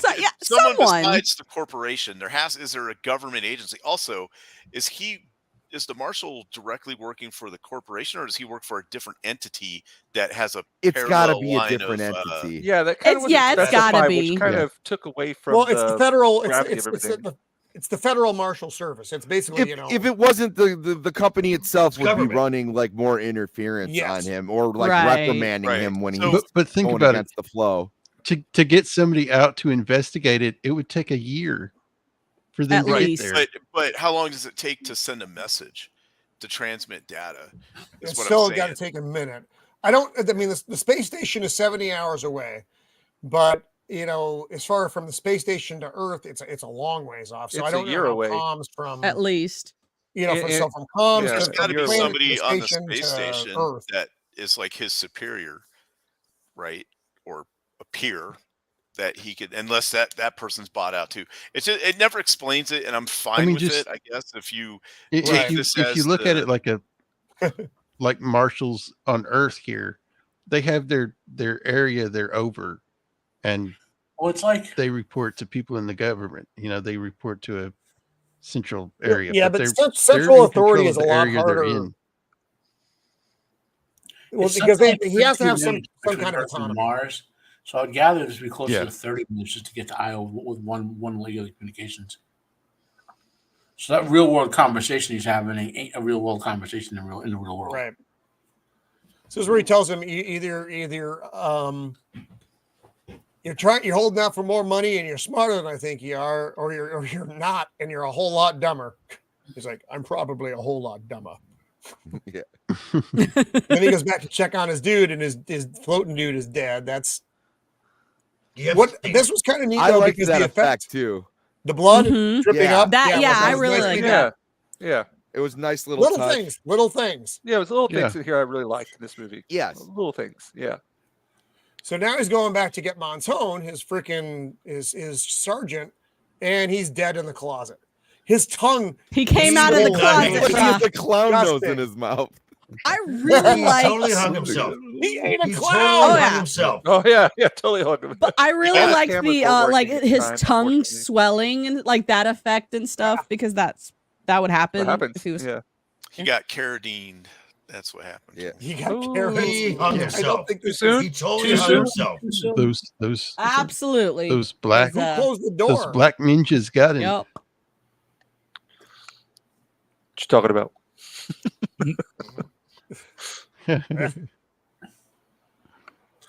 So now he goes back and Connor is like, Montone. you should always have a safe word. Wow. You don't smell too good now. Yeah, no, that would be hilarious. It's Connor throughout the movie. He just like comments on whether he likes or not the way you smell. She's like, I like the way this one smells. That So smell funny is thing not about for me. Connery during the filming of this movie, during the Oh, you're first so part of the bad. film, he would just call the director boy, and then after he got comfortable with him, he called him cock. Hello, cock. Really? I thought that Sounds about that right. was funny. So Montone sent him a message before he died, food shipment, and that's it. That's all he got out of that, which is pretty cool. I mean, now it doesn't really matter. I mean, he was able to get the message to him before. Zax! What's up, Zax? Oh God. So I have the State of the Union on the other screen. Oh And Lord, don't watch that. Oh no, Ooh. no. They're subtitling Biden's speech, so you can imagine when he says something horrible and they put the real thing he's supposed to say. Whoever thought of this should be fired. Mm-hmm. I'm shocked that it's going on as long as it has. You guys remember like pre-internet days, like when the State of the Union was on? It was like that was what you were watching because it was literally like on every channel. And now you have us instead. You have Right? this alternative. Exactly. I would rather be here than watching an old man poop his pants. I'm sorry. I really. I And mean, eat don't ice count cream. Roman out. He still might surprise us. That cost extra. There's still time. In one end and out the other. We're gonna miss it. Dude, Biden did a backflip. It was insane. Dude, Biden's puppeteer actually fell out. He's puppeteer. You pull out a skateboard.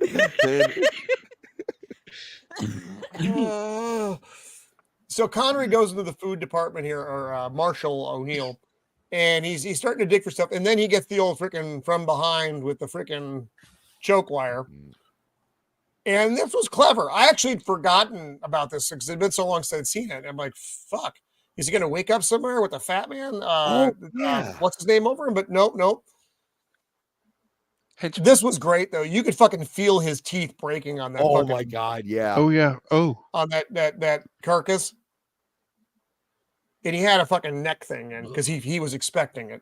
That's one reason to wear a turtleneck. You can hide a He found the nuke. anti-strangle device in there. Still playing golf. Apparently, he doesn't do a whole lot other than smuggle drugs and play golf. And he basically, hey, you'll never guess where I've been. He is a man of business. That Found. Oh, that's right. I got rid of it. that wall golf thing that he's doing, that was like super high tech back then for 1980. Oh God, yes. Yeah. People were probably like, "Oh, cool," when they saw that. Oh, for sure. Be careful what you golf at. Some things don't react well to golf balls. High quality. And he's telling me, I found your fucking drugs. I got rid of them. And I bet that was expensive. More than you'll ever imagine. More than you'll ever And then imagine. What are you doing here? Come then- on. You And busted then he my threatens balls him. again. He's like, you're dead, O'Neill. You Oh, yeah, understand? he's like, you're dead. You're dead. He's so nonchalant. How did you not like that? I loved that. Like, I thought it was good. Mhm. Yeah, I enjoyed the exchanges here. So now fucking Shepard is calling his boss. And you're not really, that's the conversations going on over these stills. Calling his boss saying, hey, I need you to send me a couple more your best guys. He's like, what happened to the other guys? It's like, don't worry about that. They weren't the best guys. And, Don't worry about that. Yeah. So O'Neill's going down. This is pretty the cool. best. Fiber optics and shit. And he's setting up a thing so he can bug the conversation. But I thought it was pretty neat the way that it looked. All fiber optic-y.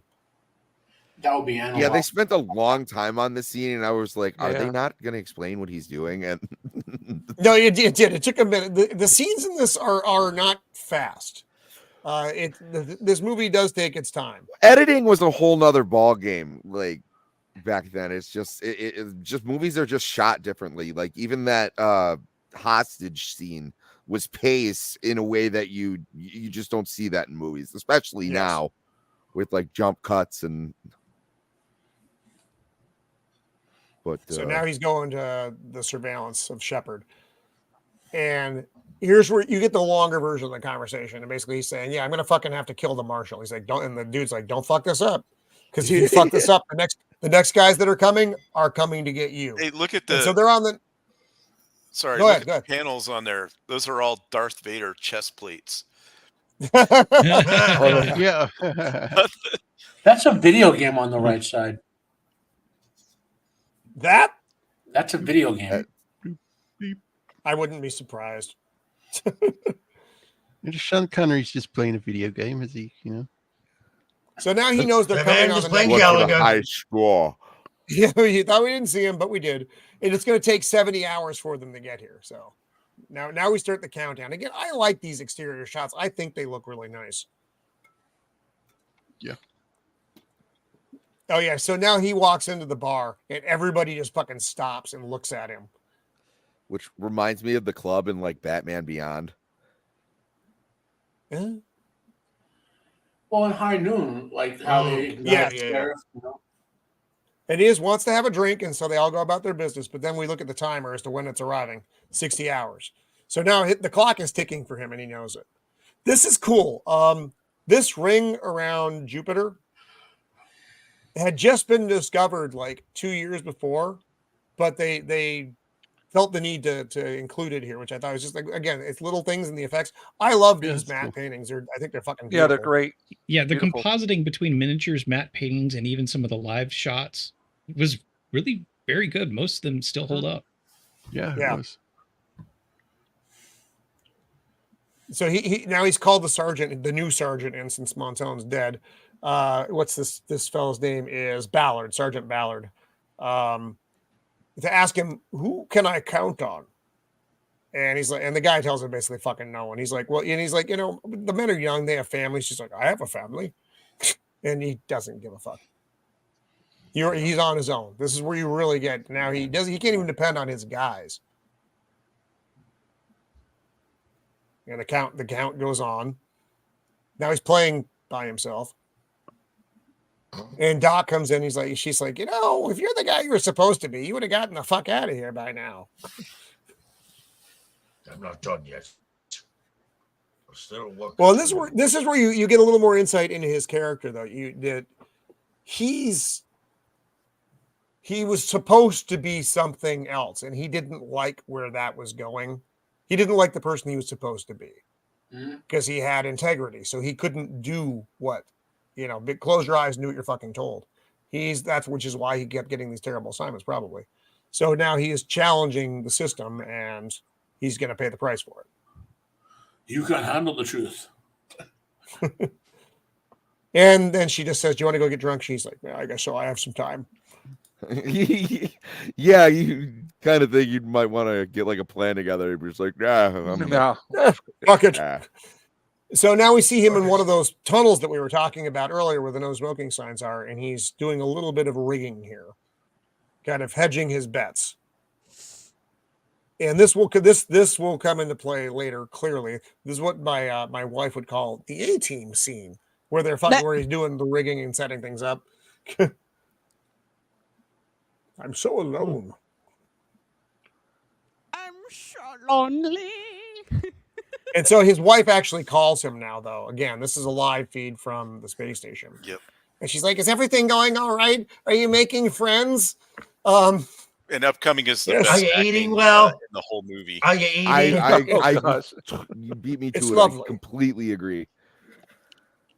So, thinking about the logistics here, she must still be on the space station that's in orbit, waiting Yes. for the Earth transport. So he must be Yes. communicating with his bosses on that same space station for it to be that real time. Yes. Well, that's where the shuttle is coming from. That's where the shuttle went when she left. And so that was the shuttle going out, and the assassins and other work crew and cargo on the way to them now on the next shuttle. It's probably, it's a standard 70-hour rotation to and fro. And she said, in this point though, she does tell him that she bought another ticket home to go to Earth. My question about that is how expensive are those tickets? You're going into cryo sleep for a year to get back and forth. I can't even imagine. Probably a little bit. Yeah, the expense. I mean, maybe, but like also you've got minors coming and going from who knows where. So like It I might be imagine through the employer too. probably is what I'm thinking. Yeah. Yo, Gooch. Sorry, No, Gooch. Oh, you're good. Well, I also look where they live. It's not like they're spending money on like other. I love what you've done with the living room. I've loved what you've done with the place. Oh, this I hate this. I wish Chibi had smelled I that. love this scene. I love it. Sean Connery is acting his ass off, and this little turd is giving him nothing. Like, Nothing at all. I hope you could make friends because you seem slow. You're quite He's dear. not even Let me talk with you next not time, even and I'm the not gonna camera do that. correct. Like, like, my poor retarded next son. time I see you, really, I'm not really gonna don't look want sheep to eye. cryogenic tank while you're there, please. For the love of- don't you worry, there'll be plenty of windows to lick when you get back to Earth. You know, So now, and you now know, the clock is really ticking down. really Here. know He it's your father. hit himself with a shotgun. Everybody's just kind of going about their business at this point. Now we are in the third act of the film. And it's like just, there's this whole atmosphere that everyone knows exactly what's happening, and they're getting the hell out of Dodge. Well, the doctor said that a surprising amount. So this is Sunday, whatever the fuck that means on aisle. Everyone, she's like, you'd be amazed at how many people are going to be sick on Sunday. And then he asked her, "Are you going to be sick too?" And then, but you do. There's just this dead, weird feeling, and you get this, like on the ship when something big is coming up or when something terrible has happened. The dead space, you can just feel it in the air that something is not the way it should be. And here's where everybody knows there's going to be a showdown. Yeah. Oh yeah. Yes. They should have had that Phil Collins songs play. I was just singing that right now. Oh, Can you feel it? Now he comes in and he asks people for help. He's like, "I could use some help." Yeah. And they're like, "You're supposed to protect us, Marshal." And he's, "Well, fine. What about your men?" "My men are shit." What men? I have worms working for me. I thought the shuttle coming in, this is another one of those effects. I thought the effects overall in this film were very, very good. There's only a couple at the end that are mildly sketchy, but I think you're right. They just didn't anticipate the resolution being as good as we have now. Yeah. But yeah, so he's getting ready. He's loading up. And again, I just really like this. Everything lights up as the shuttle's coming in. The lights come on the shuttle. It's just a really clean looking effect. It looks like Alien though. Again, it's a very similar shot that you would have gotten from Alien. Yeah. Landing gear struts, and then the big beast of a shuttle. Which I like all that. Those are my favorite part of the movie, definitely. Yeah. Mm-hmm. Then you got a couple of the docking passages coming in there. And he's just getting ready. He's setting up in the control station, looking. So he's got the camera set so he can see who's coming off. And he's just waiting. He's just like, fuck, I just hope this fucking guy dies soon so I can get back to doing my shit. Yeah, he's like, I got a tee off at 10 a.m. Let's get this over. I got an awful lot of I got a nothing to 10 do. o'clock tea time here. I gotta go scowl at people. Which is what a good buy. So there is assassin number 1 who looks oddly enough like assassin number 1, and he's just waiting for his partner to show up, and then he gets there. He And looked like Buffalo Bill. I like how they just like, hey, let's in the middle of this hallway, we'll just assemble our illegal weapons. Yeah. Well, it also I just can't help but laugh at the fact that it is a stockless pistol grip shotgun with a long range scope. Why would you in a not space want- station or a mining facility? You're not going to need. There you go. long There it range. is. Right there.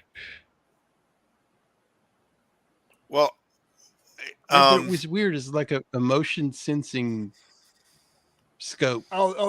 Yes. Yeah, I know, but still, they really are. And also, at first I thought man. maybe they're using slugs, but they're not, because when they shoot at them, it's obviously pellets. Right. So now you're getting the emptiness of no one's in the station.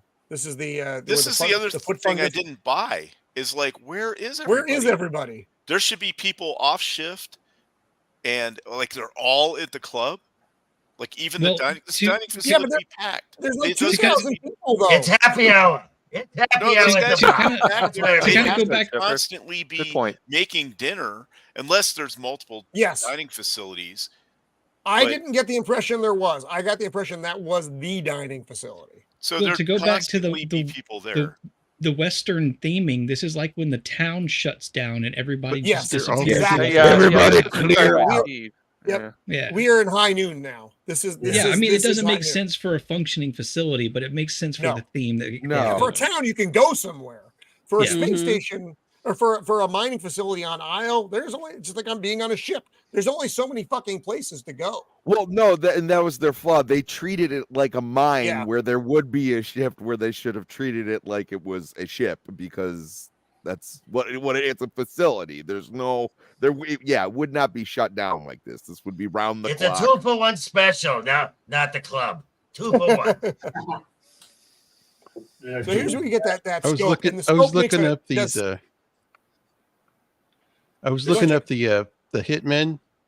One of them played Gurney in the 2000 Noon miniseries. Huh. I don't remember that. I know that the sci-fi one, I don't remember it at all, other than it existed. So Sean Connery does take a shoulder shot here. A lot of walking around. He was also in Jaws 3D. So, well, there we go. Oh Jaws man, 3D. That's fresh in the memory banks. So the doctor comes around the corner. He almost takes the doctor out. She's like, "Jesus, stop it!" And then she patches him up, and then she helps him because she's trying to figure it out. He wants her to go hide. She's like, I'm gonna fucking help you. And he tells her basically to funnel the guys into that passage that he had tampered with earlier. Good plan. The doctor is one of the few people you worry actually might get killed in this whole thing. Mm-hmm. I could just imagine her go, "Give me one more cigarette."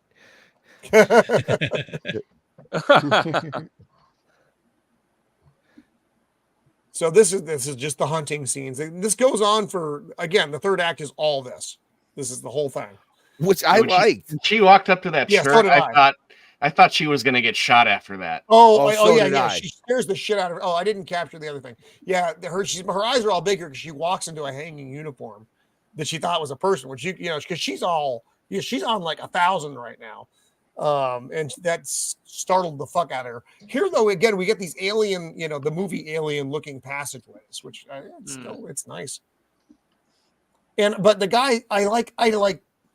We talked about the costuming in just a little bit. I do like the practical looking clothes they wear. They're not wearing elaborate things. The spacesuits are the spacesuits, but like their internal to the station stuff are not, they're essentially uniform style clothing that is made, even their shoes, you see them, they're wearing, they're not wearing like steel-toed boots. They're wearing almost sneaker-like stuff just, for the comfort factor. So Sean Connery's decided he's going to go outside. Space hijinks, baby. As soon as I saw this, first time I watched this, I got so excited. I was like, "Oh, we're going this way, eh?" And because I hadn't seen this for a long time myself either, and I was like, "Why the fuck is he going outside?" And if you look at what he set up, it made sense. Although the second of the hitmen, that was more just blind luck. It seemed like. When did Moonraker come out? Moonraker was. When did Moonraker come out? Was it before? After? I don't know. Because I could totally see him being like, "More got to wear the goddamn spacesuit. I'm wearing a spacesuit."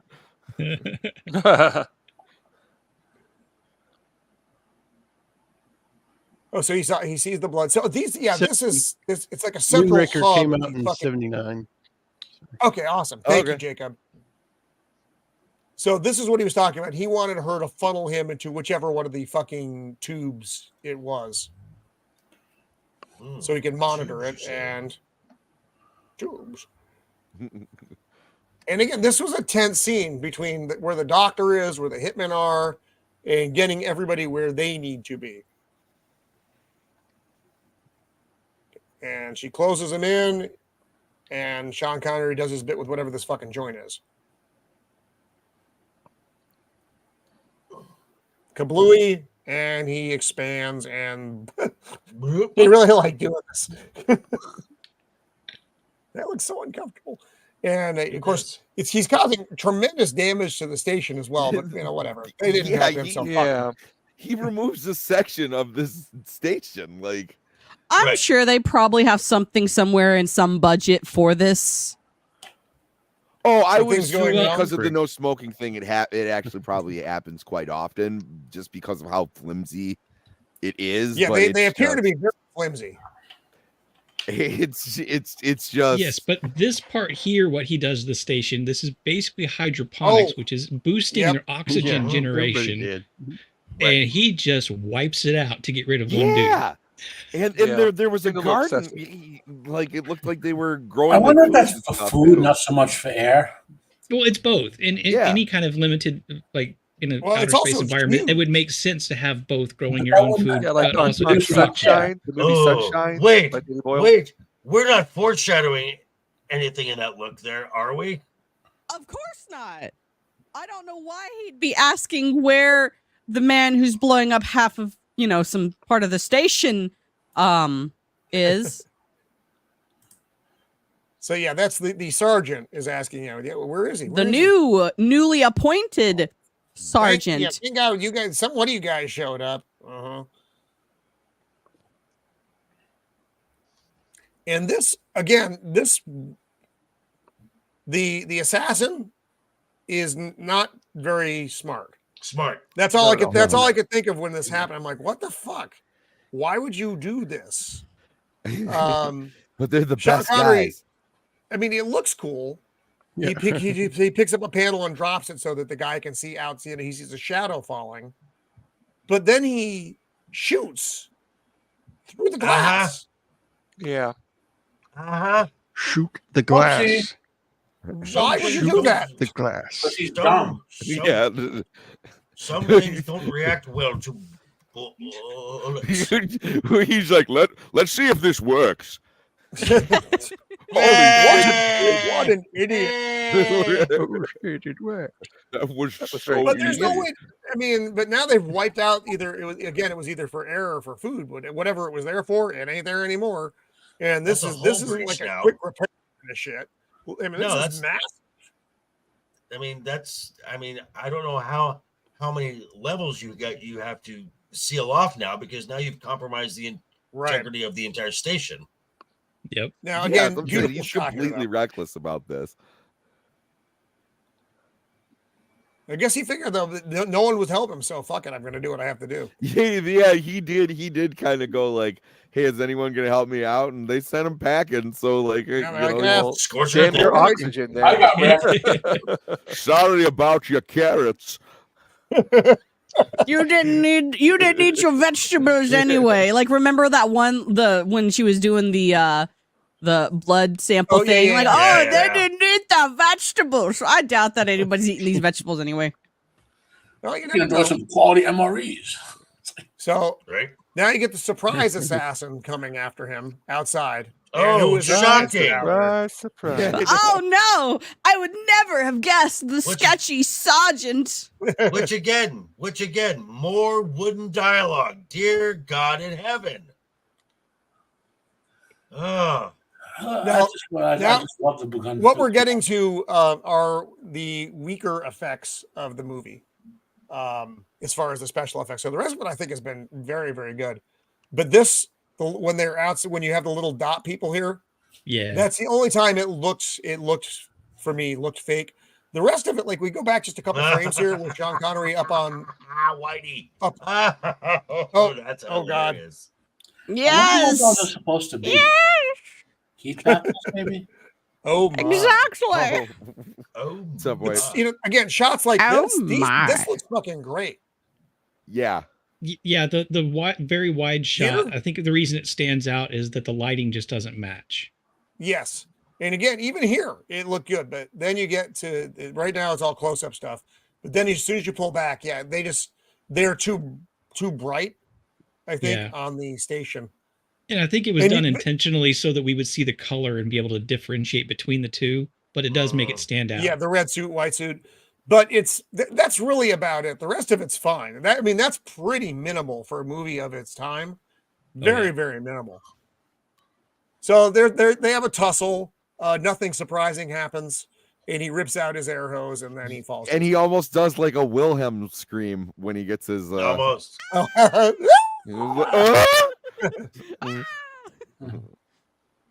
need to get that sound. Oh, you do? Oh God, yes, you do. Incorporate that into your soundboard. Like the I like how everything seems to have a charge on it outside the station. Yeah, that was cool. Whenever they touch any of the metal, everything zaps. Yeah. Yeah. I don't know why it has. It doesn't matter. It just looks cool, and I'm fine with that. Rips the arrows out. I'm sure it's probably there to generate an electromagnetic field to help with the no, it's gravity. This happens on Earth. Like, if you ever see radio towers, don't ever go and touch them. Not so much from the broadcast, but from the accumulated. I did the physics static electricity. Not so much static electricity. There's a name for it. Ozone. Basically, as any electromagnetic wave interacts with it, it stores charge. Discharged, or it's discharging. It's not a capacitor. It's not a coil. There's another name they use for the type of. But it's like it turns anything metal being exposed to continuous electromagnetic radiation will turn into a giant capacitor, but it's not really a capacitor. It acts like one. So Sean Connery, so Marshal O'Niel goes back into the saloon after the gunfight is over. It's over. Yeah, she's very happy. Also, he somehow used to get shocked all the time because he didn't know about it, and he'd go touch his radio tower. Hey, so what you doing here? Come on. Yeah, sit down. Have a drink. Connery Come on. pronounce his first name in this movie. He doesn't say it once. He doesn't say, "Call me Phil." I love the whole, like, they don't really say fuck the whole movie. Nope. It's just this one moment. Yep. Fuck it. Now, he doesn't arrest him. At least not on camera. He just punches him and leaves. He just punches him in the face, and then that's pretty much it. Which leads me to ask, did he just want to really just go with his family the whole time, and it was like he just couldn't? You know what I mean? Like at first it seemed like he's like, no, this place is dirty. I got to clean it up. But I also felt like halfway through, when he knew he was gonna die, he was like, shit, I should have just went with my family. Yeah, it definitely feels like there's a turn. I'm gonna die for this. Yeah, when he realizes that his effort to clean up is not going to really do anything, and he just needs to save his life. At that point, he's just like, screw it. I don't care what damage I do. I'm out. Yeah, exactly. Yeah, now the doc's like, shit's gonna hit the fan around here real soon, and I want to see it happen. I I don't necessarily think that it is. I think Shepard is going to be held accountable by his boss for fucking up productivity, and and they're just going to replace someone just like him. Yep. And so this is the last scene here. Looking forward to sleeping with you for a year. Yeah. Can't wait to smell you again. Please make sure you knock 3 of Paul's teeth out. And that's it. And for God's sake, shut that child up. If he says one goddamn word when I walk in the door, I'm gonna fucking kill him. That's actually just going to pummel that. I'm not his father. You were pregnant when we met. But that is Outland. So I'm gonna bring James up here. That's nice. Again. Wow. That's amazing. That's fucking fantastic. That's great. In less than 2 hours. That is some good shit there, Jinja. Oh my god. Hey, it's you guys. It's all you guys. I'm just here for the. So, this one of the things that hampered this movie. We talk about it being the acting, but it kind of no. The sun. That's no. Yeah, the writing. The dialogue. No. I know you don't like the movie. I like almost every aspect of this movie though. It didn't come out in a lot of theaters though.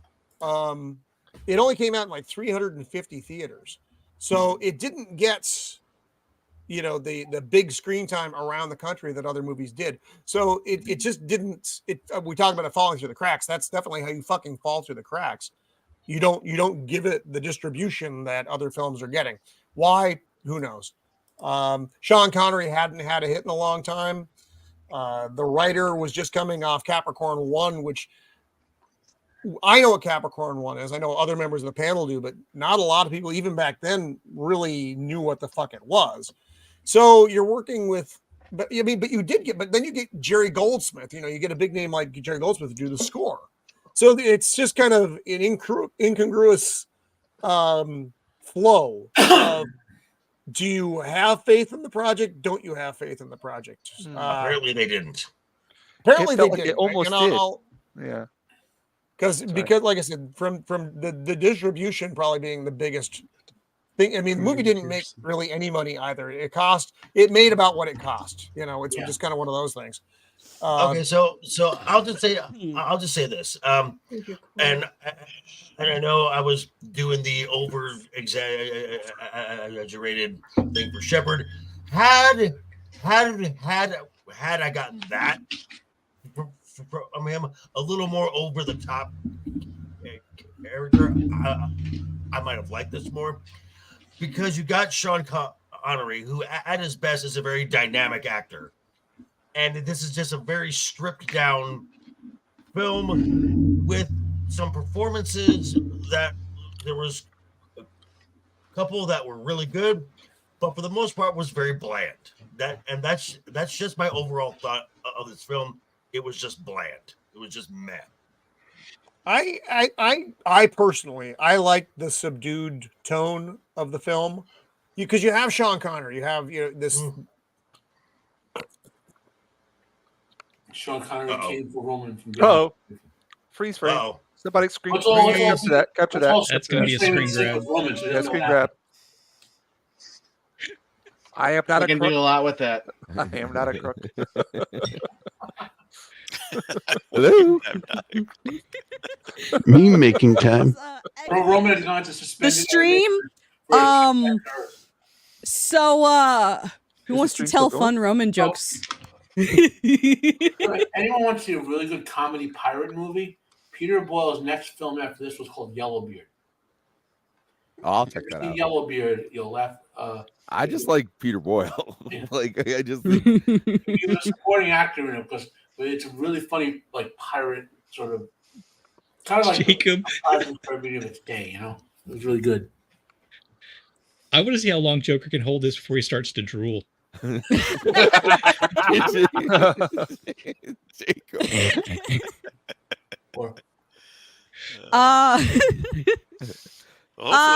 reminds me of the first time I was a guest on this channel, and and Roman got kicked out, and somehow I was made to steer the ship. Friends, and I. You landed Spiders the have gotten plane. Roman finally. I did land the They've plane. dragged I him was into like, the keyboard. I have no idea what's going on, but we're gonna do this anyway. Hi guys. Mrs. the Empire's like, Roman, no. He just sent me a thing as internet shit. So please close it out. All right. Well, Hey. Close it out. Wow. Okay. Hey, Gavin Newsom All right. cut off Roman's internet. I imagine Roman's internet starts overheating around this time of year, and it just keeps getting worse and worse the hotter it gets. Well, let's they see don't have enough here. homeless people to man the dynamos to power Roman internet. So Let's look at this real Yeah, quick. yeah. See how good this looks. Look at that. Wow, That's that's so awesome. good. It's so good. It's phenomenal. I bet you can commission this one too, Jinja. Oh, well, thank you. I'm just, again, this is just fun times for me. You Yeah. talk movies and get a draw. This is like, you can do like the Sean Connery series, you know? Yeah. Cool. They Yeah. always look so good. They always look so good. thank you. Thank you. And you do them in such a quick amount of time too, within the Right. span of the That's- show, That's which the is best what part. also makes them special. Well, I mean, that helps out at the Comic Cons as well because you got like this limited time. So this is good Right. practice for that as well too. Because like, Right. I want my picture in an hour. Like, okay, here we go. Boom. You Oh, just here he can't comes. fake- There he is. Don't know how much time I have. You're like making a hostage video. Don't Yeah. know much time. I don't know how much time I have left. Air's running out. The mice and the spiders have invaded the internet. Oh my god, my We'll see internet has Hans become Gruber coming unstable. to the back. Well, like Maggie luckily, Gyllenhaal in The no Dark captured Knight. any of that. No screen capture. Needless to there. say, I need to. We're gonna have to wrap up rapidly as quickly as we can. Stop it, Joker. It's not funny at all. Anyway, so You're good at let's- that, Joker.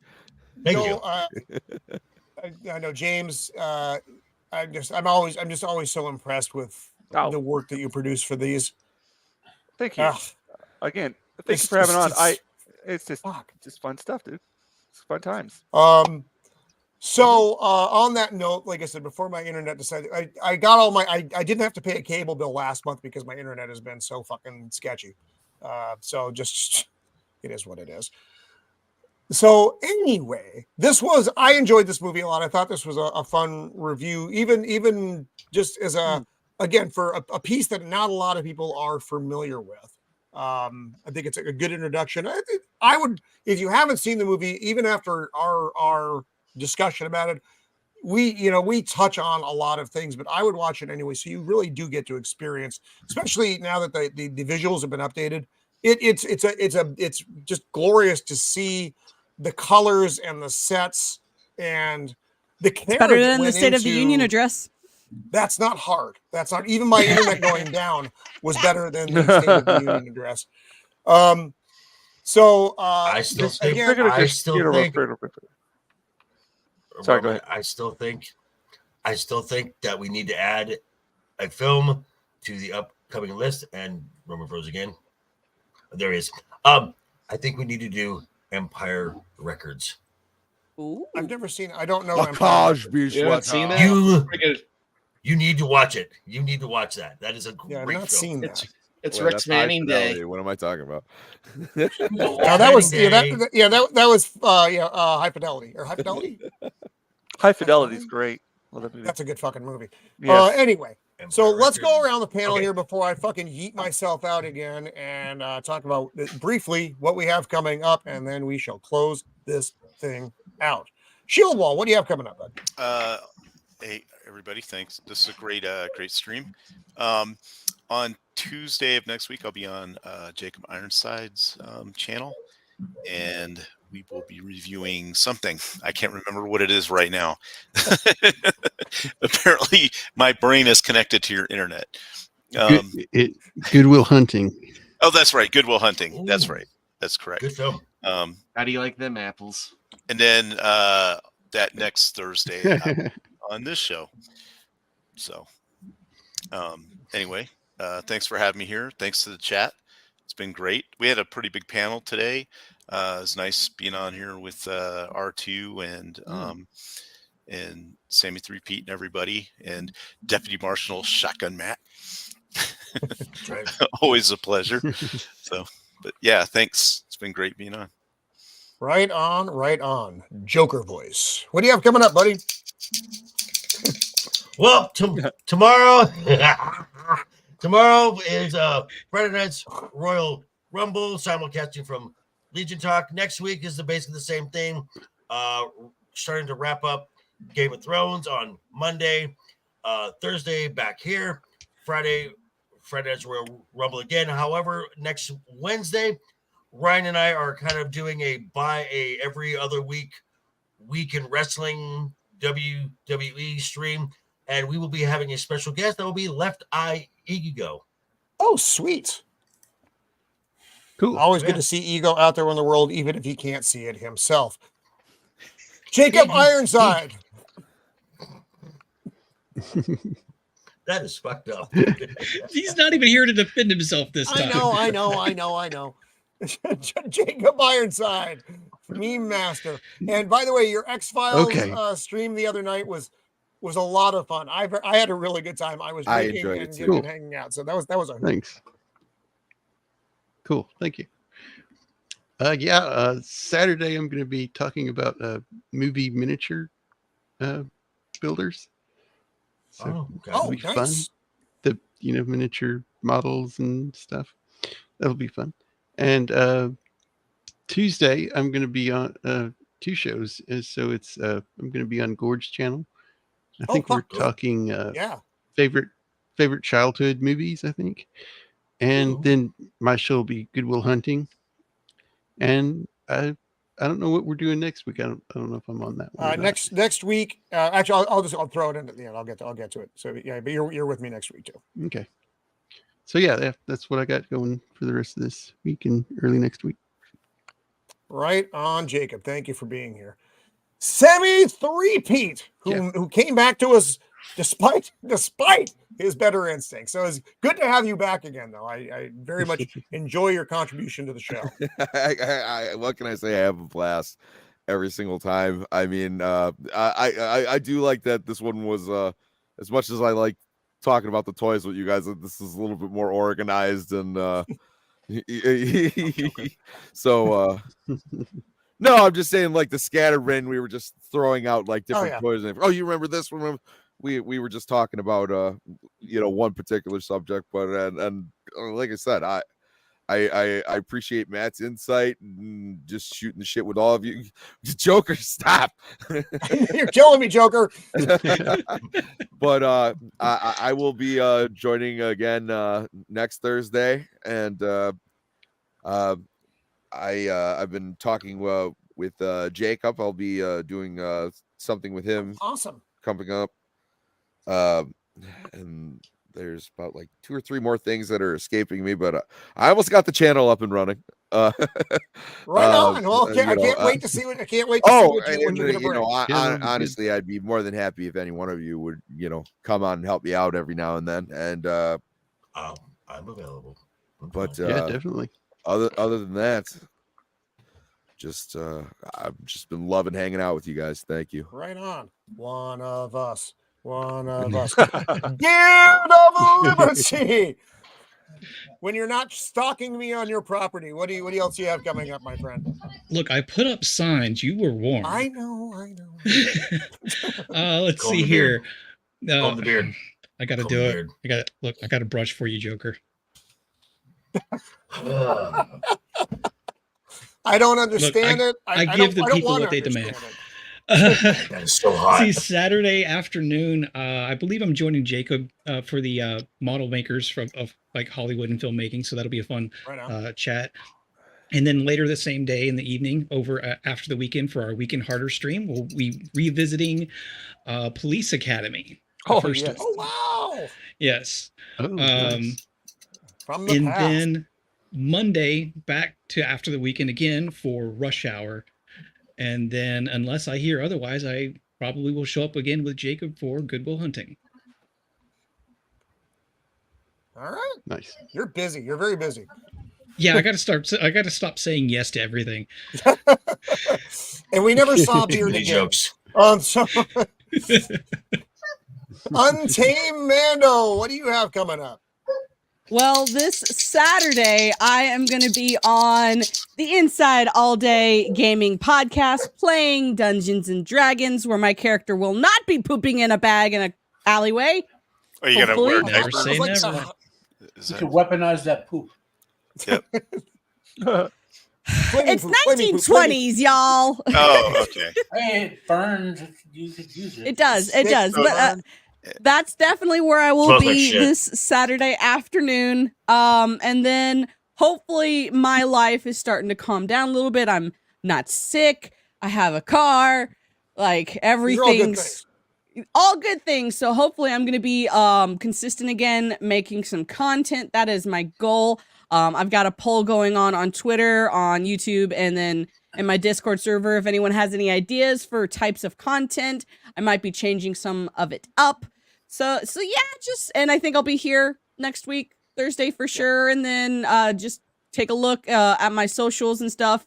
I'll announce when I'm going live and all of that wonderful goodness. But yeah, hopefully I will be getting back on a regular schedule and stuff. Well, good. Beard, stop teasing I'm me. glad all the pieces are falling into place, Mando.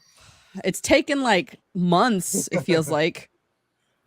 Deputy Marshal Shotgun Matt, what do you have coming up, brother? Okay, Mando, I got a suggestion for you. It'll bring some heat, but I got a suggestion for you. We talked about it beforehand. You need to get the Twitter handle, Mandalorian for Palestine. Get that thing down, and you will have heat, and that heat is money. It is. Ride the Twitter algorithm and stuff. Yep. I can just imagine. Anyway, so what I got going on? Got my live stream tomorrow at my little afternoon drive-by. If I do 3:00 on Fridays. Reviewing Shogun, the 2024 one. Yes. Great so far. Oh yeah. I love the original. Not the one make me love the original any less. I do like how in this one they're adapting the parts of the novel they didn't. So if they don't understand, but when they did the original adaptation, the guy who's doing it wanted to do it from Blackthorn's perspective, to show the mystery of he was experiencing in Japan. Whereas in the novel, you get Blackthorn and Toranaga's perspective back and forth, right? So we're seeing the parts of Toranaga's parts early on that we didn't see in the original adaptation. And, my only thing I keep Richard Chamberlain and Christopher Footy are two of the most charismatic actors you could possibly ever think of. The only more charismatic actors like John Wayne, And so these guys, that's the one thing with this new adaptation that keeps flying in my mind. But in this one, Castor, his name is Castor, I think. He really gets his version of Blackthorn down in this episode. So I really enjoyed that. I'm reviewing Masters of the Air. So I have those two episodes up. I dropped all my reviews for the lame live action Avatar adaptation. Which, if you've never seen the original animation, you probably will. Thank you, Wiper. But anyway, what else I got going on? I am going to do something about doing. I was debating because I want to sound like a negative Nelly, but I am going to do at least a 5 or 10 minute review of doing part 2. It disappointed me a little bit. I enjoyed it. It's still a great movie, but I haven't seen it yet. But like the other two, it's a subpar adaptation. So got it. And Jacob tomorrow. We're talking about models. So. Right on. Roman's channel next week. Your channel. Your channel next week is on Irish movies. Yes. Yep. R2. Yes. R2. Well, this Saturday I'll be joined by.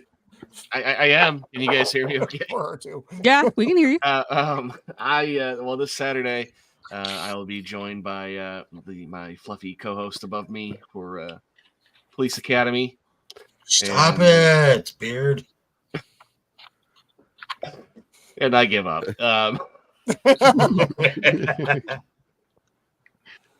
And do we have anything else planned, Beard, other than Saturday? I can't remember what we have going on for Monday. Monday is Rush Hour. Rush Hour. There you go. Yeah, it's police themed this month. Right on. Hey, that's cool. Yep. So the funny cop movies of the past, there were a ton of them, and many of them are brilliant. Movies you can't make. Wipe yourself up.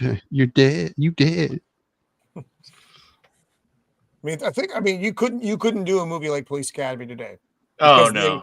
It would No, be shit and woke, and they don't write comedies well anymore because the woke isn't fucking funny. Well, and to not give away too much about our review on Saturday, that opening text that says something about taking away physical and other abilities requirements for the police academy, that rings really true today, and it's a little bit less funny. Yeah. No, you're right. It's like, wait, that's very prophetic. Yep. Oh Lord. James Harris, the Jinja Ninja, what do you have coming up, buddy? Right now, just working on some well, thanks again for having me on.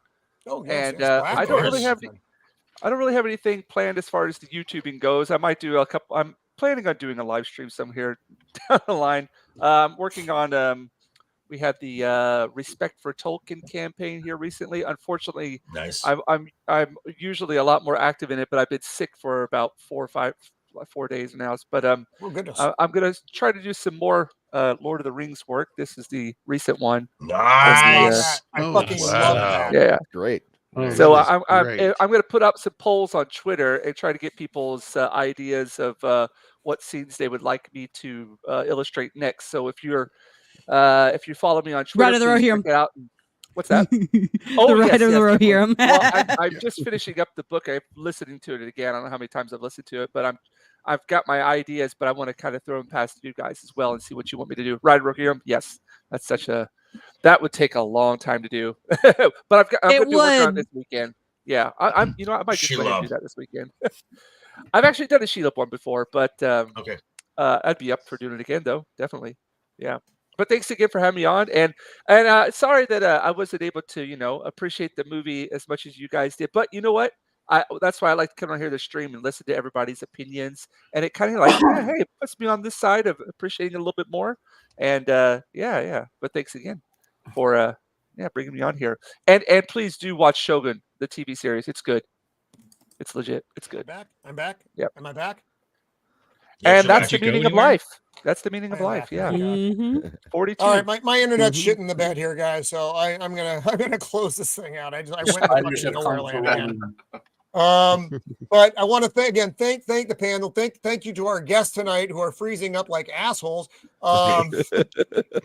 So our regulars, and then of course our guests, Sammy R2 the Icky, and again James Harris, the Jinja Ninja.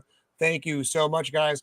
And to our chat, thank you. Always throwing out the funny, informative, and wildly inappropriate comments, and we love you for it.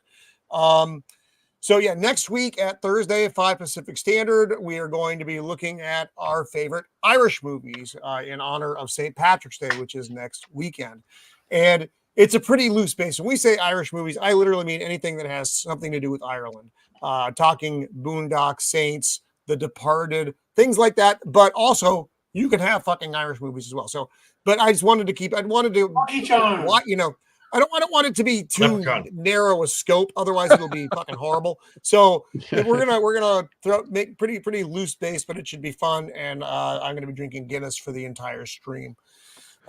So that's it for this week. Thank you for joining us. If you're watching us on the rewatch again, thank you for looking at us as well. Please like and subscribe, because God knows it's a slow trip. It's a very slow journey.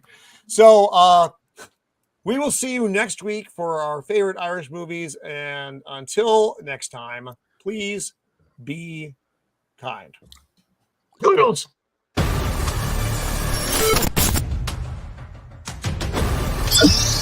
You